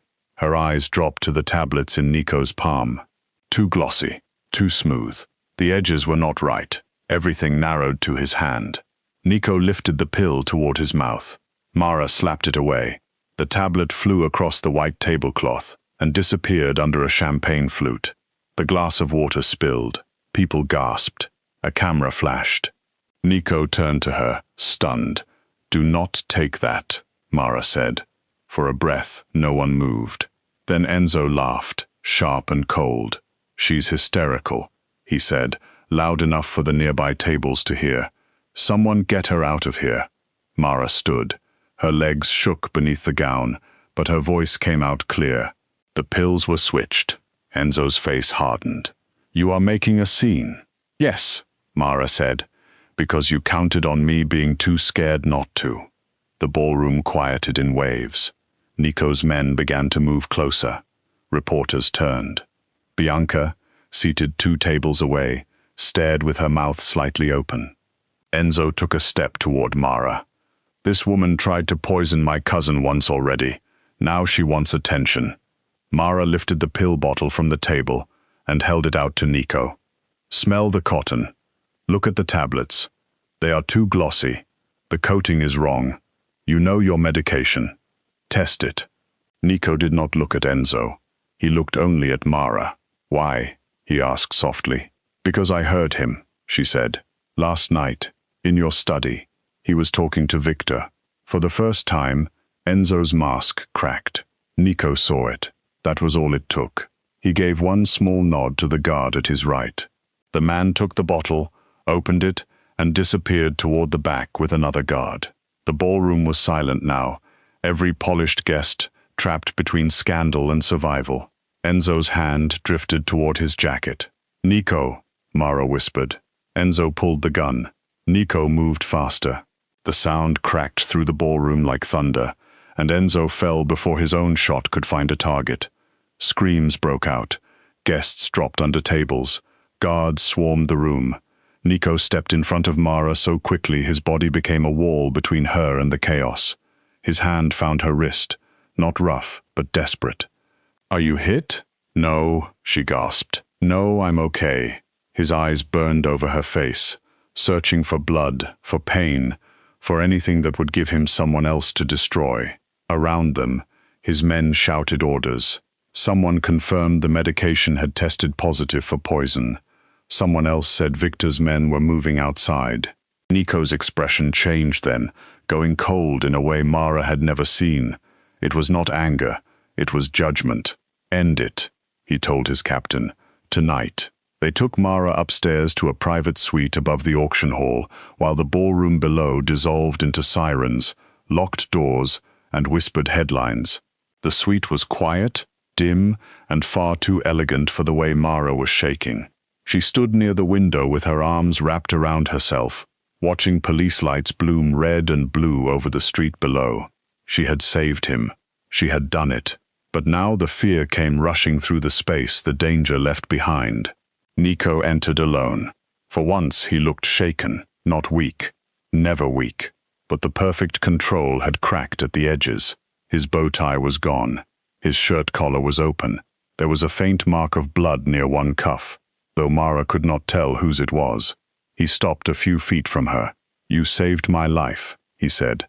Mara laughed once, but it broke into a sob. I was so scared you were going to die. The words surprised them both. Nico went very still. Mara pressed her fingers to her mouth, but there was no stopping it now. I hated you. I did. I hated that you trapped me. I hated that you watched me suffer through Victor's threat. I hated that you turned my life into a bargain. But when I saw that pill in your hand, all I could think was no. Not you. Not like that. Not while I was sitting there. Nico crossed the room slowly. Mara, I don't know what that means, she whispered, tears slipping down her face. I don't know what I feel. I don't know how to be your wife. I don't know how to belong in this world, but I know I couldn't watch you die. He lowered himself to one knee in front of her. Mara froze. The first time he had brought her to her knees emotionally, it had been in a locked dining room, with a poisoned dessert between them. This was different. There was no bargain in his hand now, no threat, no cruel choice. Nico Valenti, feared by half the city and obeyed by the rest, knelt before the woman everyone had mistaken for, soft enough to use. The arrangement is over, he said. Mara stared at him through her tears. What? You are not my shield anymore. You are not my public image. You are not my punishment for Victor. You are my wife only if you choose to be. Her breath caught. I have lived my life with men who obeyed because they feared me, Nico said, his voice rougher than she had ever heard it. Women who smiled because of what my name could buy. Family who kissed my cheek while reaching for a knife. You had every reason to hate me, every reason to let me take that pill, and you chose me anyway. Mara shook her head. I'm not like the people in your world. No, Nico said. That is why I trust you. He took her hand, the one with the ruby ring, and pressed his forehead against it. I cannot make myself innocent. I cannot give you a gentle life, but I can give you truth, protection, respect, And if you stay, no one in my house, my family, or my city will ever mistake your softness for weakness again."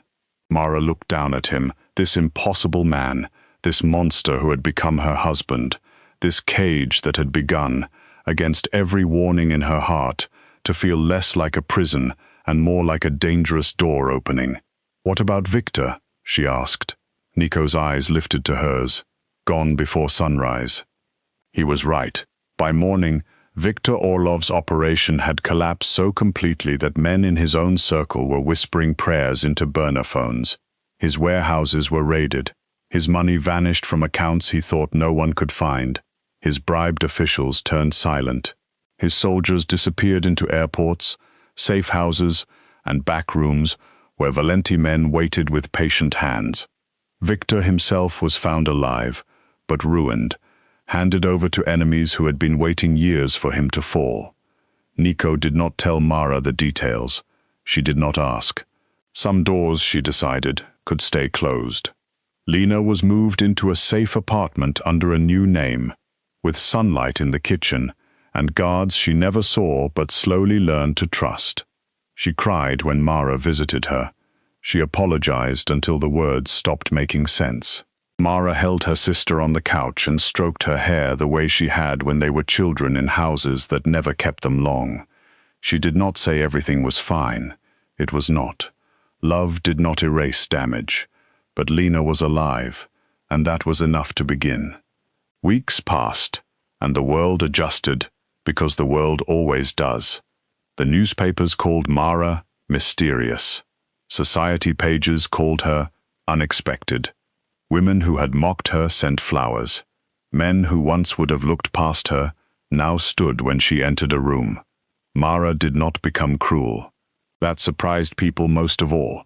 She did not sharpen herself into a thin blade to fit the Valenti name. She stayed warm. She stayed emotional. She stayed fat, soft, observant, and impossible to move once she planted her feet. The estate kitchen became hers by quiet conquest. She worked there when she wanted to think, when Nico had late meetings, when the house felt too full of shadows. Soon, the men who guarded the gates knew which days she made lemon cake and which nights she left warm bread wrapped in towels near the security room. Rosalia began calling her Signora with real affection. Even Nico's oldest captains learned to approach her with respect, not because Nico ordered it, but because Mara had a way of seeing people they did not know how to hide from. She noticed who had not slept, who was grieving, who was lying, who needed food before they made a stupid decision. In a world built on knives and silence, attention became its own kind of power.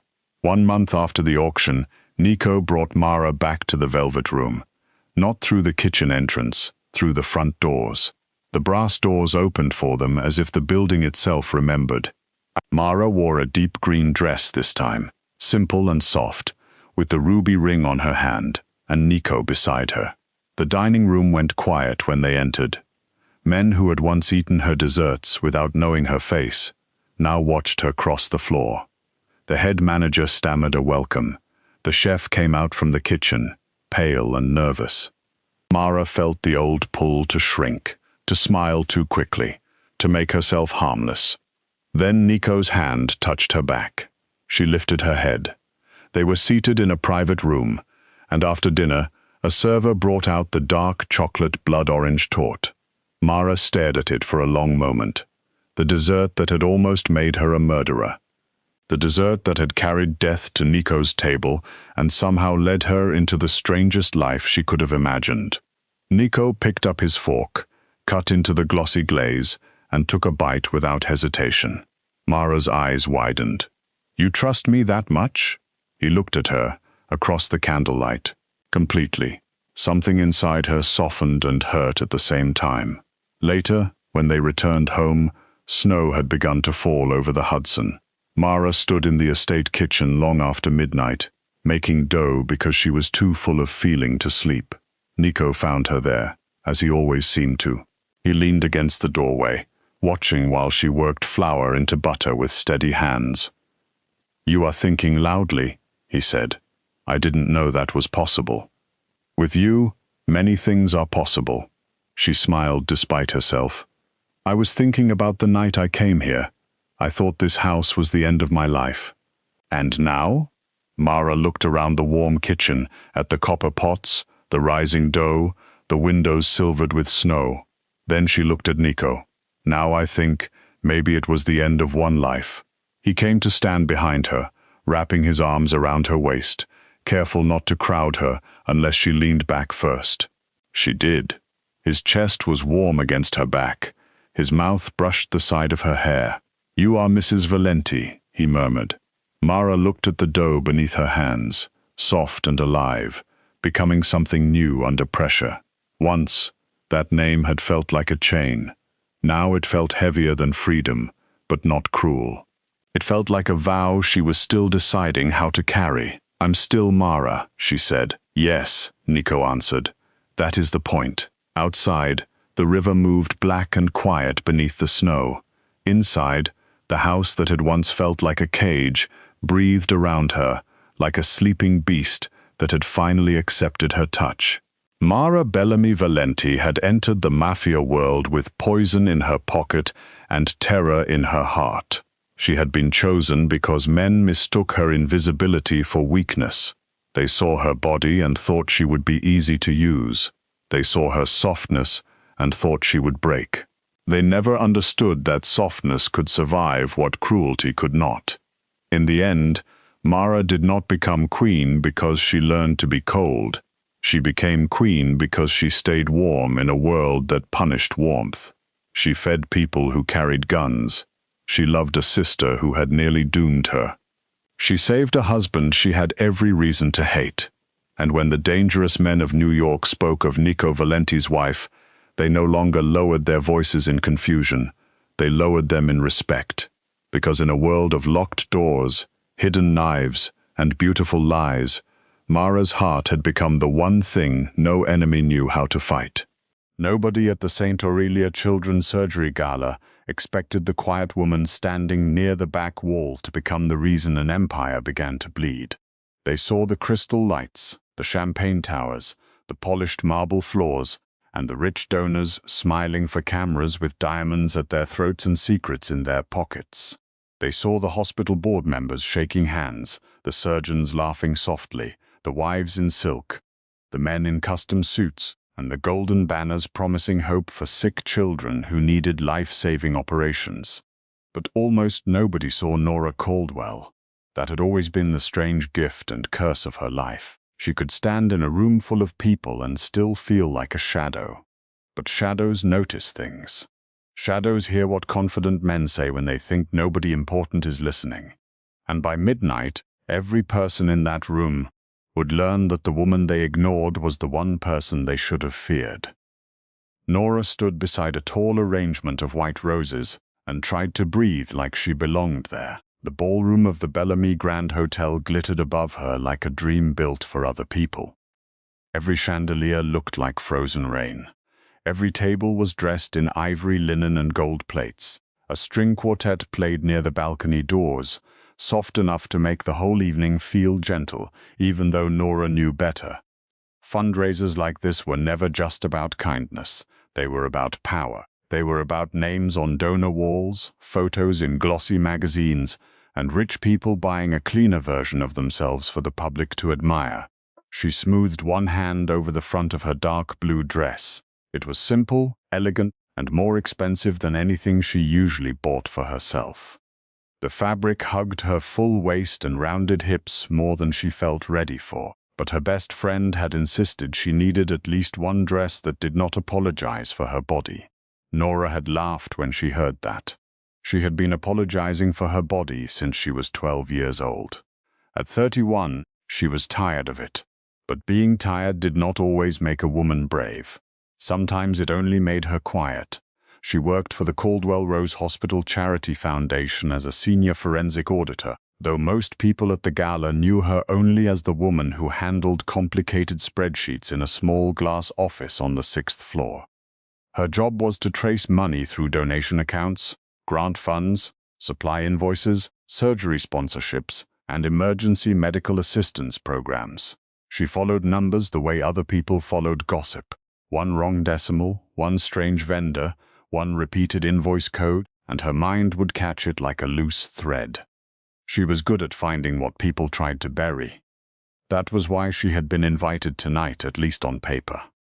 The foundation director, Elaine Whitmore, had told her she should attend because donors liked to see the people behind the mission. But Nora knew Elaine had only invited her because the annual report was being released and someone might ask a question about the new pediatric surgery fund.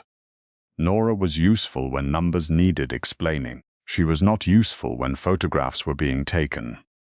Across the room, Elaine stood between two hospital trustees, laughing with her head tipped back, her silver blonde hair shining under the lights. Elaine was 50, beautiful, sharp as a needle, and always dressed like she had never once spilled coffee on herself or cried in a bathroom stall. She had built her career on charm and control. She praised Nora in private when the audit saved the foundation from trouble, then talked over her in meetings and presented Nora's findings as her own. Nora had accepted that for too long. She told herself it was easier, safer, less messy. But lately the numbers had been getting messy anyway. A waiter passed with a tray of sparkling water, and Nora took a glass just to have something to hold. Her nerves had been whispering all evening. For 3 weeks, she had been reviewing supply contracts tied to the children's surgery program. And something about them felt wrong. The same vendor appeared under slightly different names. The same shipment of surgical tubing seemed to be billed twice, once through the hospital's main account, and once through the charity's emergency fund. A set of invoices for pediatric heart monitors had been approved before the monitors were even manufactured. It could have been bad record-keeping. It could have been laziness. But Nora had spent her life listening to the quiet language of fraud, and this felt like a voice behind a locked door. She had planned to speak to Elaine about it after the gala.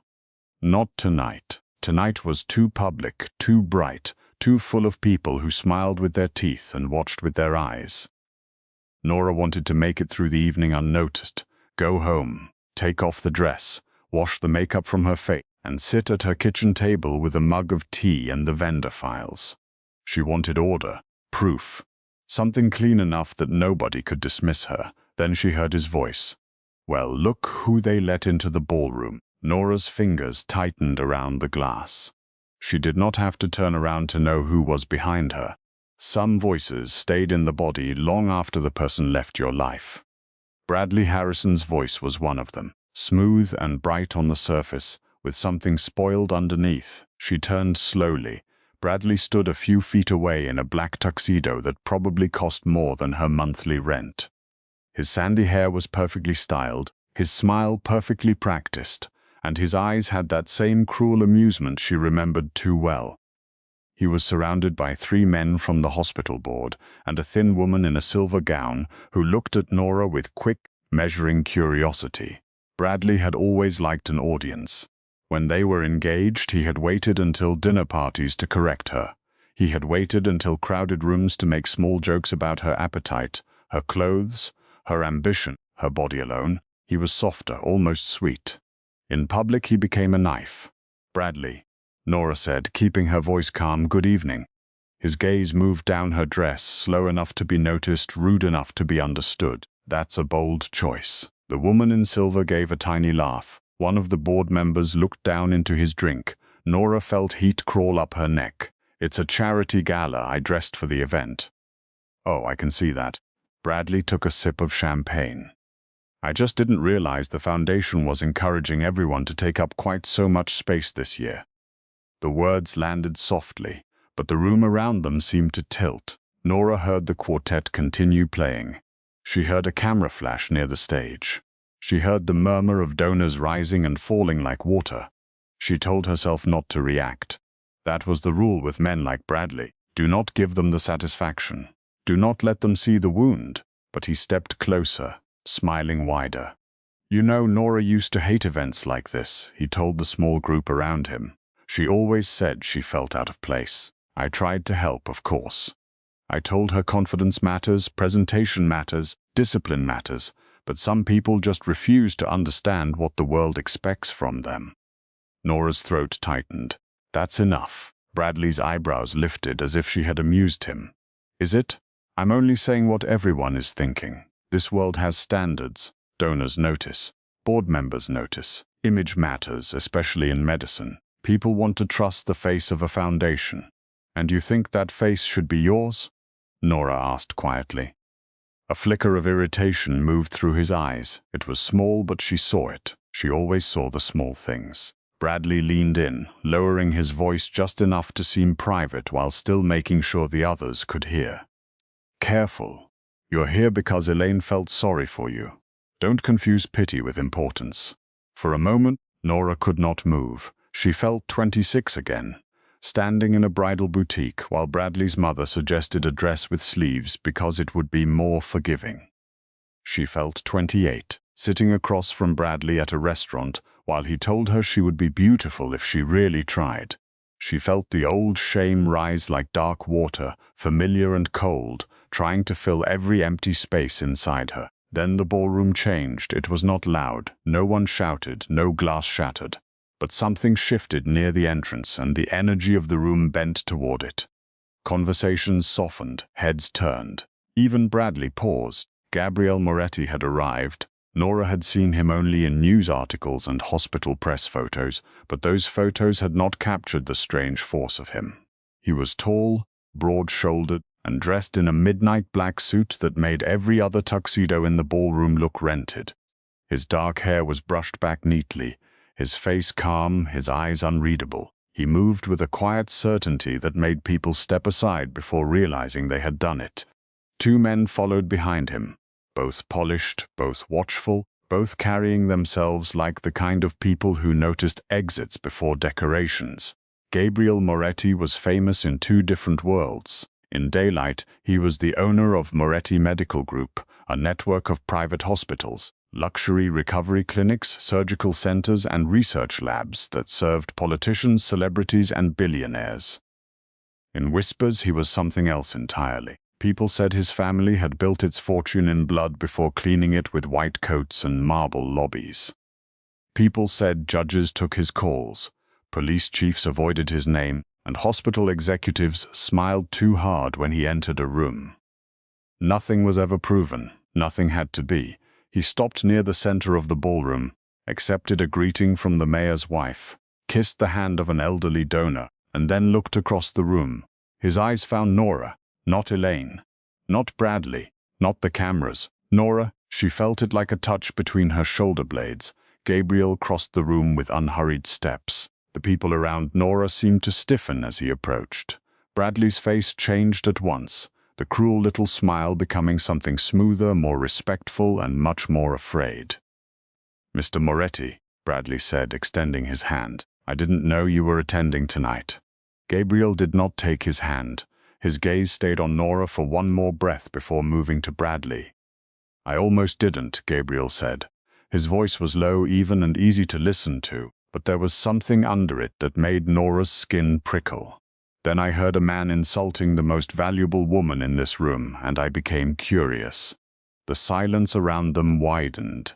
Bradley gave a strained laugh. "I think you may have misunderstood. Nora and I know each other. We were engaged once." "It's harmless." "Humiliation is rarely harmless," Gabriel said. "It is only called harmless by the person holding the knife." Nora stared at him, stunned by the simple steadiness of his defense. She was used to people looking away. She was used to friends telling her later that Bradley was awful, that they wished they had said something. Gabriel did not look away. He did not wait until later. Bradley's jaw tightened. "With respect, this is a private matter." "No," Gabriel said. "You made it public when you chose an audience." The woman in silver stepped back slightly. One of the board members cleared his throat and pretended to see someone across the room. Bradley's smile began to crack. Gabriel turned toward Nora, and his expression changed just enough to make her breath catch. There was no pity in his eyes, no polite discomfort, no quick glance away from her body.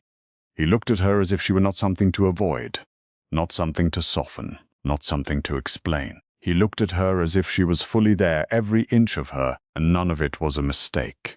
"Miss Caldwell," he said, "I read your internal risk memo on the pediatric surgery fund."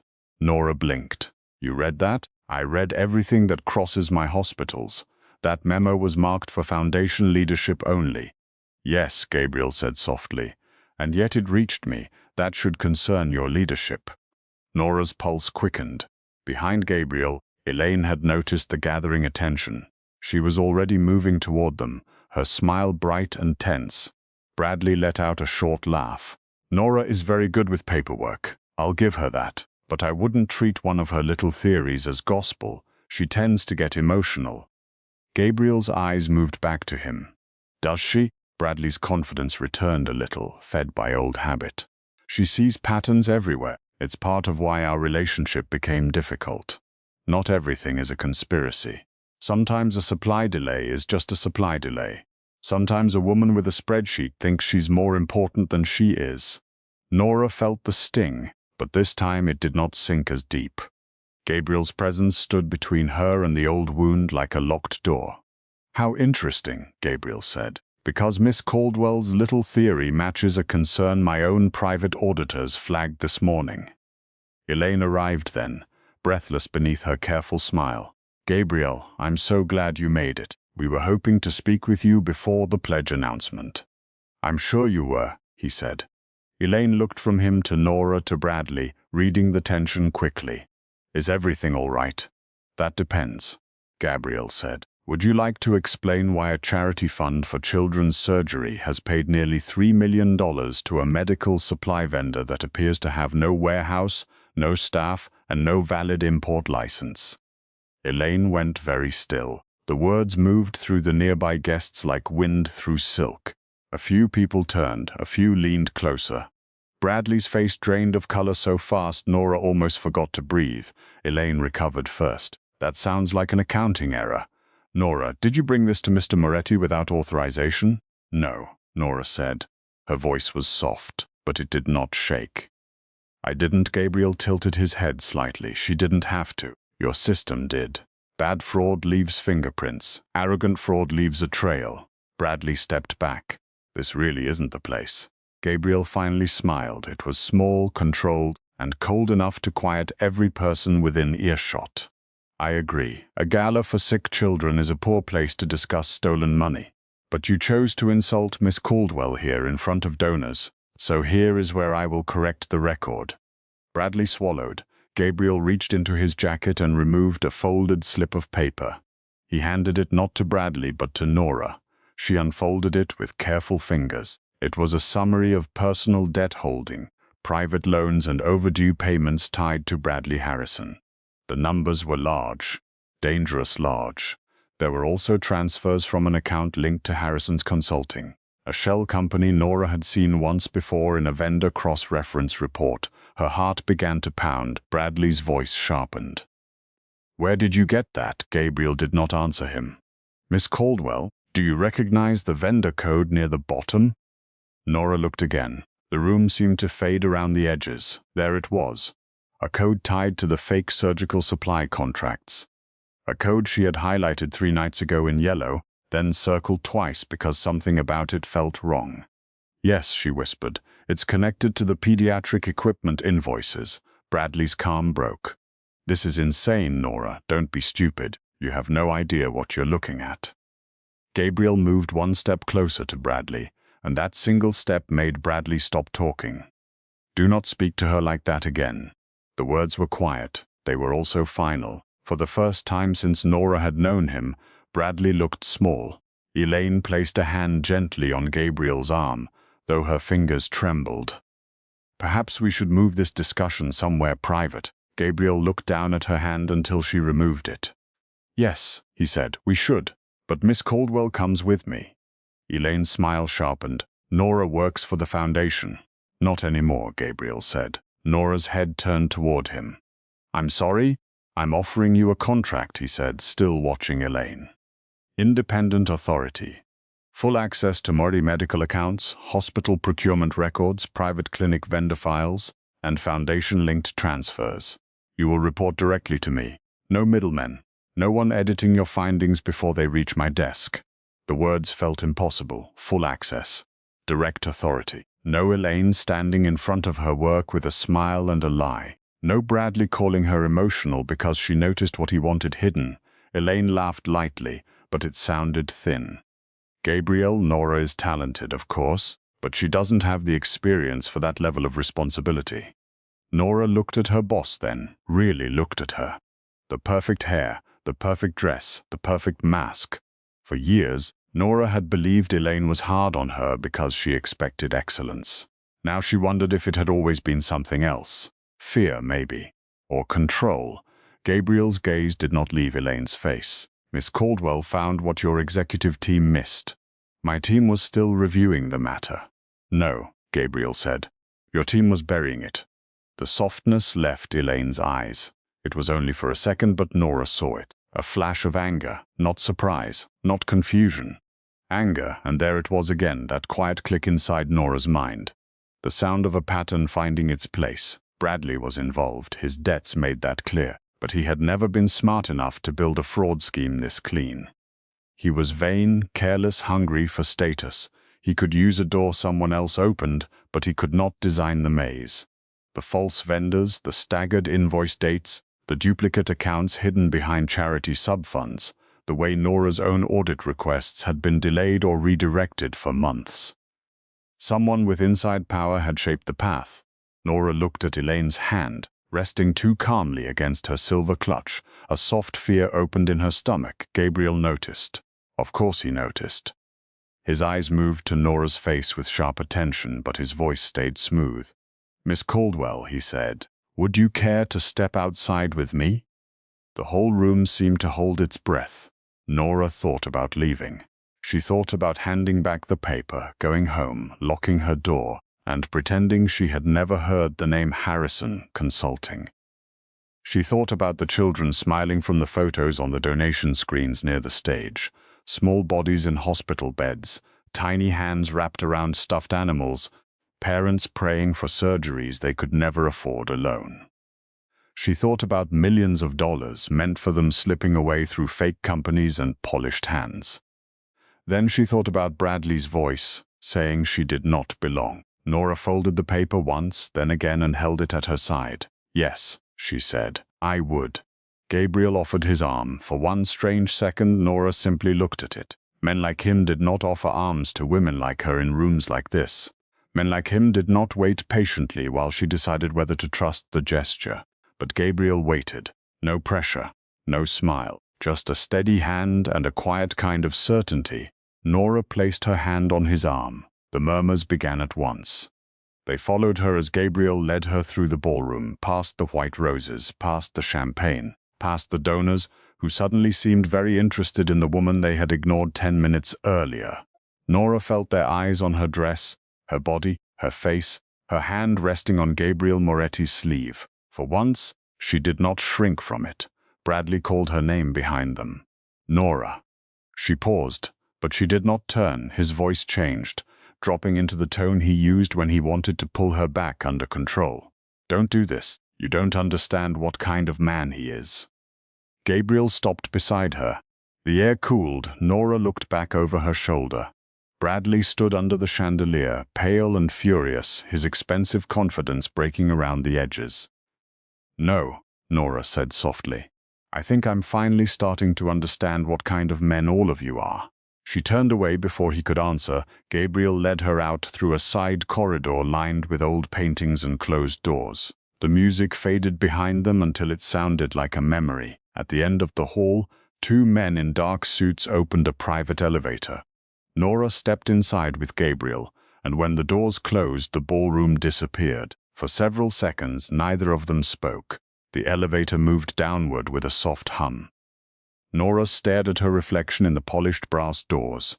Her cheeks were flushed. Her eyes looked too bright. Her body filled the dress in a way she had been afraid of all night. But now the sight did not hurt as much. She looked shaken. She looked angry. She looked alive.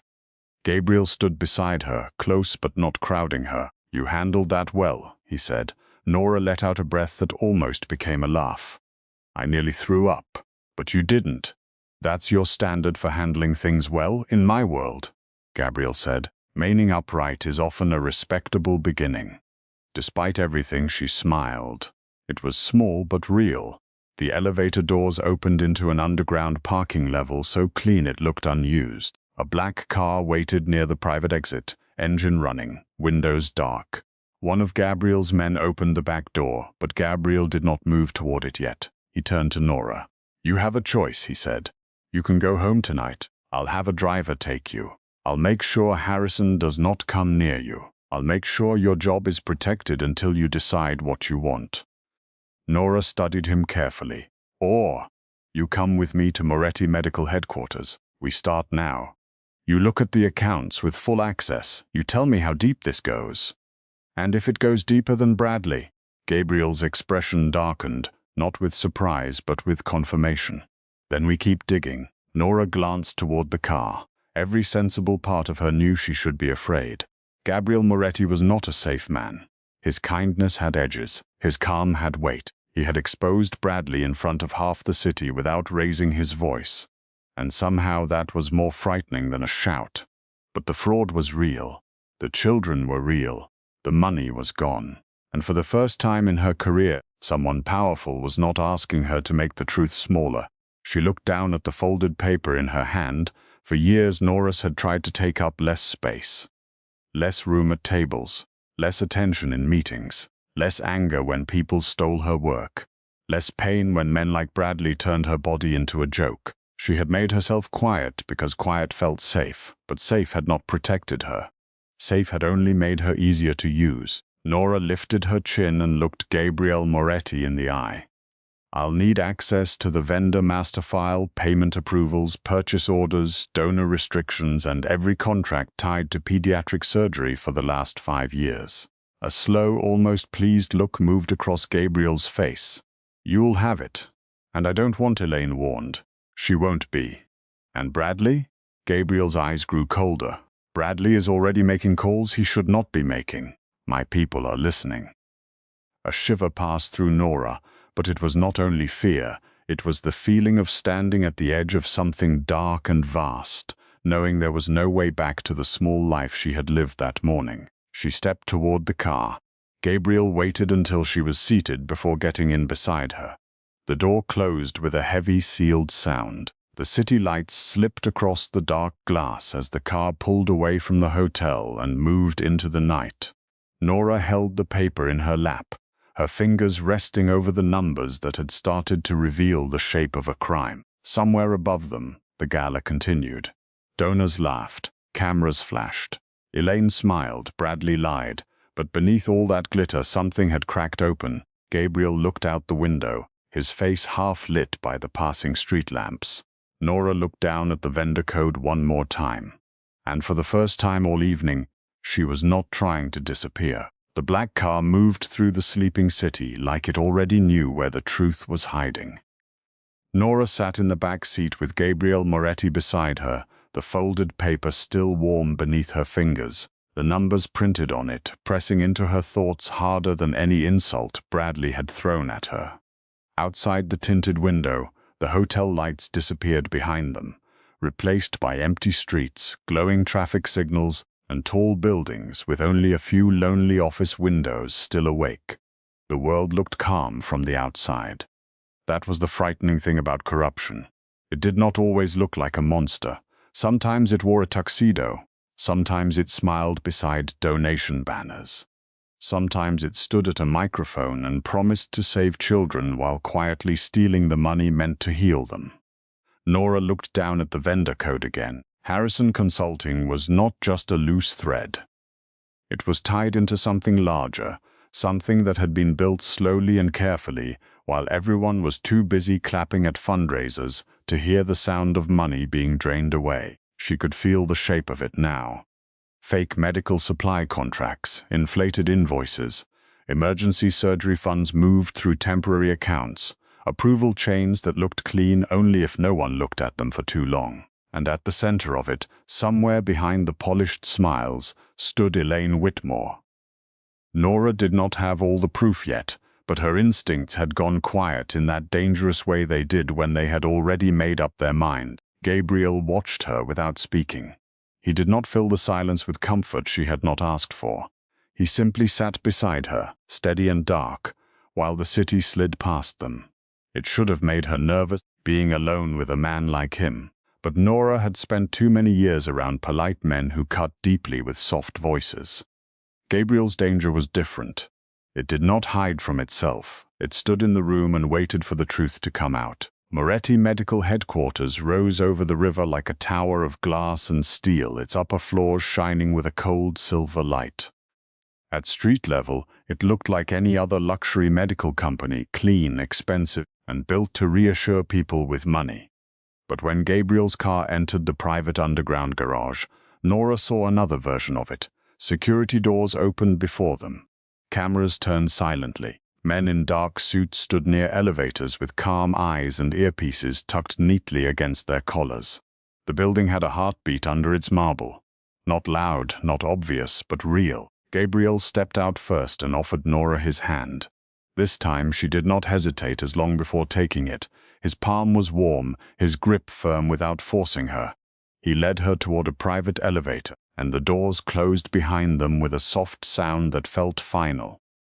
"You should know something before we begin," Gabriel said. Nora looked up at him. "That sounds like something people say before everything gets worse." A small smile touched his mouth. "You're not wrong." The elevator climbed.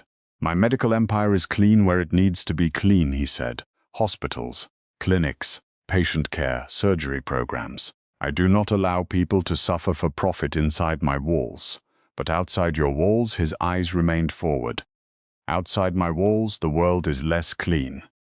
Nora studied his reflection in the elevator doors. "And you're telling me this because I will not pretend to be a harmless man just because Bradley Harrison is worse." That honesty settled over her strangely. It did not make him safe. It made him clear. Nora had spent years around people who polished their cruelty until it passed for professionalism. Gabriel did not polish anything. He simply told her where the blade was. "I'm not here because I think you're harmless," Nora said. "I'm here because someone stole from children who needed surgery." Gabriel turned his head then, and something in his expression softened. "That is why I chose you." The elevator opened onto a private floor that looked less like an office and more like the inside of a quiet storm. There were glass walls, long black tables, soft lighting, and a view of the city that stretched for miles. One entire room had been prepared for her. 4 monitors glowed on a wide desk. Files were stacked in careful rows. A fresh notebook sat beside a silver pen. Coffee waited in a white mug, still steaming. Nora stopped in the doorway. Gabriel noticed. "Is something wrong?" "No," she said softly. "It's just, no one has ever prepared the room before I arrived." For a moment he said nothing. Then his voice lowered. "Get used to it." The words should have sounded arrogant. Somehow they sounded like a promise. Nora sat at the desk and began. The first hour passed in near silence. Gabriel stood near the windows, speaking softly into his phone from time to time, while Nora opened the vendor master file and let the numbers tell their story. It started with a company called Haven Medical Supply, listed as an approved vendor for pediatric surgical equipment. On paper, it sold specialized tools, heart monitors, sterile tubing, and emergency operating room kits. In reality, its address belonged to a closed dental office in Newark. Its phone number routed through a disposable answering service. Its tax identification had been created 18 months ago. Just 2 weeks before the first payment arrived, Nora followed the payments. Haven Medical Supply led to Haven Surgical Partners. Haven Surgical Partners led to HSP Logistics. HSP Logistics led to a consulting payment made to Harrison Consulting, Bradley's shell company. The amounts were not huge at first, small enough to hide inside the noise of hospital spending. $42,000, $68,000, $91,000. Then, after the charity launched the children's surgery campaign, the payments grew teeth. $400,000, $700,000, $1.2 million for equipment that had never arrived. Her hands grew colder as she worked. Gabriel came to stand behind her, close enough that she could feel the heat of him, but he did not touch her. "You found something." "I found a doorway," Nora said. "Not the whole room." She opened a set of approval records and felt the last bit of doubt fade from her body. Every major payment had passed through Elaine Whitmore's authorization, not always directly. Elaine was too careful for that. Sometimes she approved a budget increase. Sometimes she signed a vendor exception. Sometimes she forwarded a review request to Nora, then later marked it resolved before Nora had ever received the full document. There were notes in the system written under Nora's name, notes she had never written. Her stomach tightened as she read them. Approved after review. Vendor verified, no further action required. Her own name had been used to bless the fraud. For a moment the room blurred. Gabriel saw it. Nora. She lifted one hand. Give me a second. She was not going to cry. Not because crying was weak, but because Elaine did not deserve her tears. Elaine had stolen her work, blocked her raises, smiled while calling her dependable, used Nora's quiet nature like a locked cabinet to hide stolen money. And worse, she had used Nora's name to make the theft look honest. Nora breathed in slowly, then she opened another file. She framed me as the reviewer, Nora said. Her voice sounded calm, even to herself. If this ever came out, Elaine could say I cleared the vendors. Bradley gets his money, Elaine controls the approvals, and I become the careless auditor who missed everything. Gabriel's face changed. Not loudly, not dramatically, but the air around him seemed to harden. She tried to put the blade in your hand, he said. Yes, Nora whispered, and she probably thought I'd be too embarrassed, too scared, or too easy to dismiss to fight back. Gabriel leaned down just slightly, his voice near her ear. Then we make her regret underestimating you. The next several hours became a quiet war. Nora forgot the time. She forgot the gala, the dress, the ache in her feet, and the old shame Bradley had tried to wake inside her. She moved through data with clean, steady focus.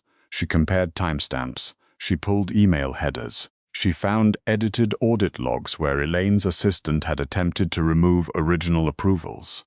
She found scanned signatures copied from unrelated documents.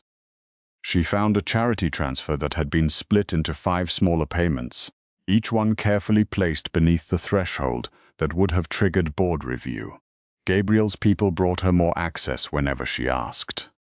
Bank records, vendor insurance certificates, shipping confirmations, security logs from hospital receiving bays. One of his men, a quiet older accountant named Marcus, helped her pull archived backups from a protected server. He did not talk over her. He did not explain things she already knew. He simply followed her lead, and that almost made her emotional all over again. Near dawn, Nora found the mistake. It was small. So small most people would have missed it. A digital signature on one fake delivery confirmation had been created 6 minutes before the purchase order it supposedly confirmed.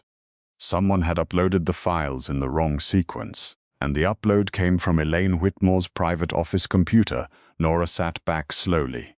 There, she said. Gabriel moved closer. Nora pointed to the screen. That's the trapdoor. We can prove Elaine controlled the false documents before the payment chain was complete. Bradley touched the money, but Elaine built the machine. Gabriel looked at the screen, then at Nora. Can you prove it cleanly? Yes. In a way a hospital board, federal investigator, and donor committee can understand. Nora turned toward him. Exhaustion burned behind her eyes, but something stronger burned beneath it. Give me 2 hours and a projector. By 9 in the morning, the city had woken up, and so had the people who thought they owned it. Elaine Whitmore had already sent 3 messages to Nora, each one sharper than the last. The first asked if she got home safely. The second demanded that she call immediately. The third warned her not to discuss internal foundation matters with Gabriel Moretti. Bradley had called 11 times. Nora did not answer any of them. Instead, she built the presentation that would end them. She kept it simple. Money in, money out, fake vendor, false approval, stolen signature, Bradley's shell company, Elaine's computer, children's surgery fund, missing millions. She stripped away the complexity until the fraud stood naked on the page. Gabriel watched from across the room, holding a cup of coffee he had not touched.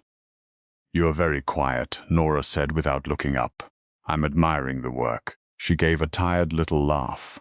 Most men say that when they don't understand the spreadsheet. I understand enough to know I would rather face a man with a gun than you with a ledger. Nora looked over at him then. For the first time all night, the smile that rose in her felt easy. Smart man. His eyes warmed. I try. By noon, Gabriel had called an emergency meeting of the Moretti Medical Board, the Hospital Charity Foundation Board, and the Legal Oversight Committee. He did not ask Elaine to attend. He informed her. He did the same with Bradley. The meeting was held in a private conference room on the top floor, where the table was long. The windows were bright, and every person sitting there understood that something serious had already happened. Nora entered beside Gabriel. This time, when people looked at her, she did not look down. She wore the same dark blue dress from the night before, now wrinkled from hours of work, but she did not feel ashamed of it. Let them see she had not gone home. Let them see she had stayed awake all night following the truth while they were sleeping behind expensive doors. Elaine sat near the far end of the table, dressed in cream silk, her face smooth and unreadable. Bradley sat 2 chairs away from her, pale beneath his tan. When he saw Nora, his mouth tightened. Gabriel did not sit at the head of the table. He pulled out the chair there for Nora. The room noticed. Nora's noticed too. For a second, the old instinct rose inside her, whispering that she should refuse, that she should sit somewhere less visible, that people would think she was arrogant. Then Gabriel's hand rested lightly against the back of the chair. Waiting, Nora sat. The meeting began with Elaine trying to control the room. This situation has clearly been escalated in a way that is unnecessary and damaging, she said, her voice smooth as polished stone. Before we allow speculation to harm the reputation of a foundation that serves vulnerable children, I think we need to remember that internal audits are often misunderstood by people outside the process. Nora looked at her for a long moment, then she turned on the projector. No, Nora said. We're not doing that today. Silence fell. Elaine blinked. Bradley shifted in his chair. Nora stood, remote in hand, and began with the first payment. She spoke simply. Clearly, no drama, no anger. She did not need either. The documents carried enough weight on their own. She showed the fake vendor, the empty address, the repeated invoice numbers, the false shipping records, the split payments, and the approval chain. She showed Bradley's shell company receiving funds 3 days after each fake vendor payment cleared. Bradley tried to interrupt once, claiming he had no idea what his consultants handled. Gabriel only looked at him. Bradley went quiet. Then Nora turned to Elaine. This is where the scheme becomes more sophisticated, she said. Mr. Harrison benefited from it, but he did not design it. Elaine's smile became very still. Nora clicked to the next slide. This upload came from your office computer at 11:42 p.m. on March 18. The document confirms delivery of surgical monitors that were never purchased, never shipped, and never received. The problem is that this confirmation was uploaded 6 minutes before the purchase order was created, which means the delivery record was not a receipt. It was a cover story prepared in advance. The room went cold. Elaine sat motionless. Nora clicked again. This note appears under my name. I did not write it. Server logs show it was entered using an administrative override from your account. Nora, Elaine said softly, warning hidden beneath kindness. Nora did not stop. You used my name because you thought no one would believe me over you. You thought I was useful enough to steal from, but not strong enough to defend myself. Elaine's face changed. The mask did not fall all at once. It cracked slowly. You ungrateful little fool, Elaine said, her voice low. I protected you. Do you think people wanted you in those rooms? Do you think donors wanted to hear from you? I gave you a career. No, Nora said. You gave me a corner and took credit for what I built. Bradley stood suddenly. This is ridiculous. She's twisting everything because she's bitter. Nora has always been unstable when she feels rejected. Gabriel rose from his chair. He did not shout. He did not threaten. He only stood, and the room seemed to remember who he was. Bradley lowered himself back into his seat. Nora looked at him, and the last piece of fear he had left inside her finally broke loose. You spent years making me feel like I was too much, she said. Too big, too sensitive, too ambitious, too hard to love. But you were never afraid that I was too much, Bradley. You were afraid I would realize I was enough without you. His face flushed dark with humiliation.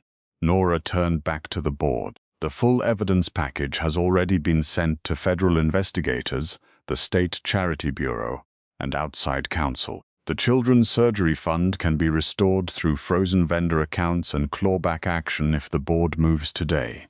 Elaine stared at Gabriel. You sent it already? Gabriel's expression was calm. Miss Caldwell sent it. For the first time, every person in the room looked at Nora not as an assistant, not as a back-office auditor, not as a woman taking up too much space at the edge of a room, but as the person who had walked into the center and closed her hand around the truth. The aftermath came quickly. Elaine was removed before sunset. Bradley resigned from the hospital board before he was officially asked, then found himself met in the lobby by investigators who wanted a long conversation about shell companies and stolen charity money. The fake vendor accounts were frozen. Emergency funds were restored. Surgeries that had been delayed because of missing money were placed back on the calendar. Parents who would never know Nora's name cried with relief in hospital hallways, and that mattered more to her than any apology she would never receive. 3 weeks later, Nora returned to the Bellamy Grand Hotel. This time there was no gala, no string quartet, no white roses, just a press conference in the same ballroom where Bradley had tried to shame her into silence. The foundation board had asked Nora to speak about the recovery of the stolen funds and the new oversight program being created in her name. She almost said no. Old habits did not disappear in one grand moment. They lingered. They whispered. They told her to stay comfortable, stay hidden, stay safe. But safe had never been the same thing as free. So Nora stood at the podium in a deep green dress that fit her exactly as she was. Her hair fell loose over her shoulders. Her hands were steady on the speech she barely needed. Gabriel stood near the back of the room, away from the cameras, dressed in black, watching her with that same quiet focus that had found her across the gala floor. Nora looked out at the reporters, doctors, donors, and board members waiting for her to speak. For a long time, she began, I believed doing good work quietly was enough. I believed if I was useful, careful, and patient, the right people would eventually see me. She paused, letting the silence breathe. But sometimes the right people are not the ones in charge. And sometimes silence does not protect the vulnerable. It protects the people stealing from them. Gabriel's eyes held hers from across the room. Nora continued. The money recovered belongs to children and families who trusted this foundation with their hope. We are going to honor that trust. We are going to build a system where no single powerful person can hide behind charm, title, or reputation again. When she finished, the applause rose slowly at first, then stronger. Nora stood in the sound of it without shrinking. She let herself be seen, fully, soft body, steady voice, brilliant mind, tired heart, and all. Later, when the ballroom emptied and the cameras were gone, Gabriel found her near the same wall where she had stood the night everything changed. You chose the same spot, he said. Nora looked around, remembering the white roses. Bradley's smile, the shame crawling under her skin. I wanted to see if it felt different, and does it? She thought about it. Yes. Gabriel stepped closer. How? Nora looked up at him. The room got smaller. A slow smile moved across his face. No, Nora, you stopped making yourself small for it. The words settled into her gently, like something she had needed to hear for a very long time. He reached for her hand, giving her time to pull away if she wanted. She did not. His fingers wrapped around hers, warm and certain. I have another offer for you, he said. She lifted an eyebrow. Should I be worried? Probably. That made her laugh, and the sound surprised both of them. Gabriel's smile softened. Independent director of forensic integrity across every Moretti medical property. Full authority. Full staff. You answer to no one but the law and your own judgment. That sounds like a lot of space, Nora said. It is. For years that would have scared her. Now it only made her heart beat harder. And if I take it? She asked. Then people who steal from the sick will learn to fear your name. Nora looked around the ballroom one last time. The room where Bradley had mocked her. The room where Elaine had been exposed. The room where Gabriel had first looked at her as if she was not too much, but exactly enough. Then she looked back at him. I'll take it. Gabriel's gaze dropped to her lips, then returned to her eyes. Good, the space between them changed. It became softer and more dangerous at the same time. Nora, he said quietly, I meant what I said that night. About your intelligence. About your beauty. Her breath caught. I don't need you to say that because you protected me, she whispered. I'm not saying it because I protected you. I'm saying it because it is true. For once, she did not argue. She did not lower her eyes. She did not make a joke to escape the tenderness of being wanted. Gabriel lifted his hand to her cheek, brushing his thumb lightly along her skin. His touch was careful, almost reverent, as if he understood that desire could be powerful without being careless. Nora leaned into it, just enough to answer. When he kissed her, it was not a rescue. It was not a reward. It was not a man claiming a woman who had been wounded. It was quiet, deep, and certain, a kiss between two people standing in the ashes of a lie and choosing something honest. Nora's hand rested against his chest, feeling the steady beat beneath the fine fabric of his suit. For the first time in longer than she could remember, she did not wonder if she was too heavy, too soft, too visible, too much. She was simply there. And Gabriel held her like there was nowhere else she was meant to be. Months later, the children's surgery wing reopened with a new name etched in brushed gold near the entrance. The Caldwell Integrity Fund became one of the most respected medical charity oversight programs in the country. Every contract passed through Nora's team. Every vendor had to prove itself. Every dollar had a path, and every path had a watcher. People spoke her name differently now, some with respect, some with fear. Some with resentment, which Nora found she did not mind at all. She no longer stood at the edge of rooms hoping no one would notice her. She entered them knowing exactly why she was there. As for Gabriel Moretti, the city continued to whisper about him. It whispered about his power, his hospitals, his secrets, and the quiet woman who now sat beside him at every major table with a tablet in her hand and fire behind her calm eyes. People wondered if she had changed because of him. They were wrong. Gabriel had not made Nora Caldwell powerful. He had only been the first dangerous man smart enough to step aside and watch her become impossible to ignore. And when Nora stood one evening at the window of Gabriel's office, looking down at the city glowing beneath her, she finally understood the truth that had been waiting for her all along. She had never been too much, not too big, not too brilliant, not too emotional, not too hard to love, not too strong for the rooms that tried to hold her. She had always been meant to take up space. And now, at last, the whole city knew it.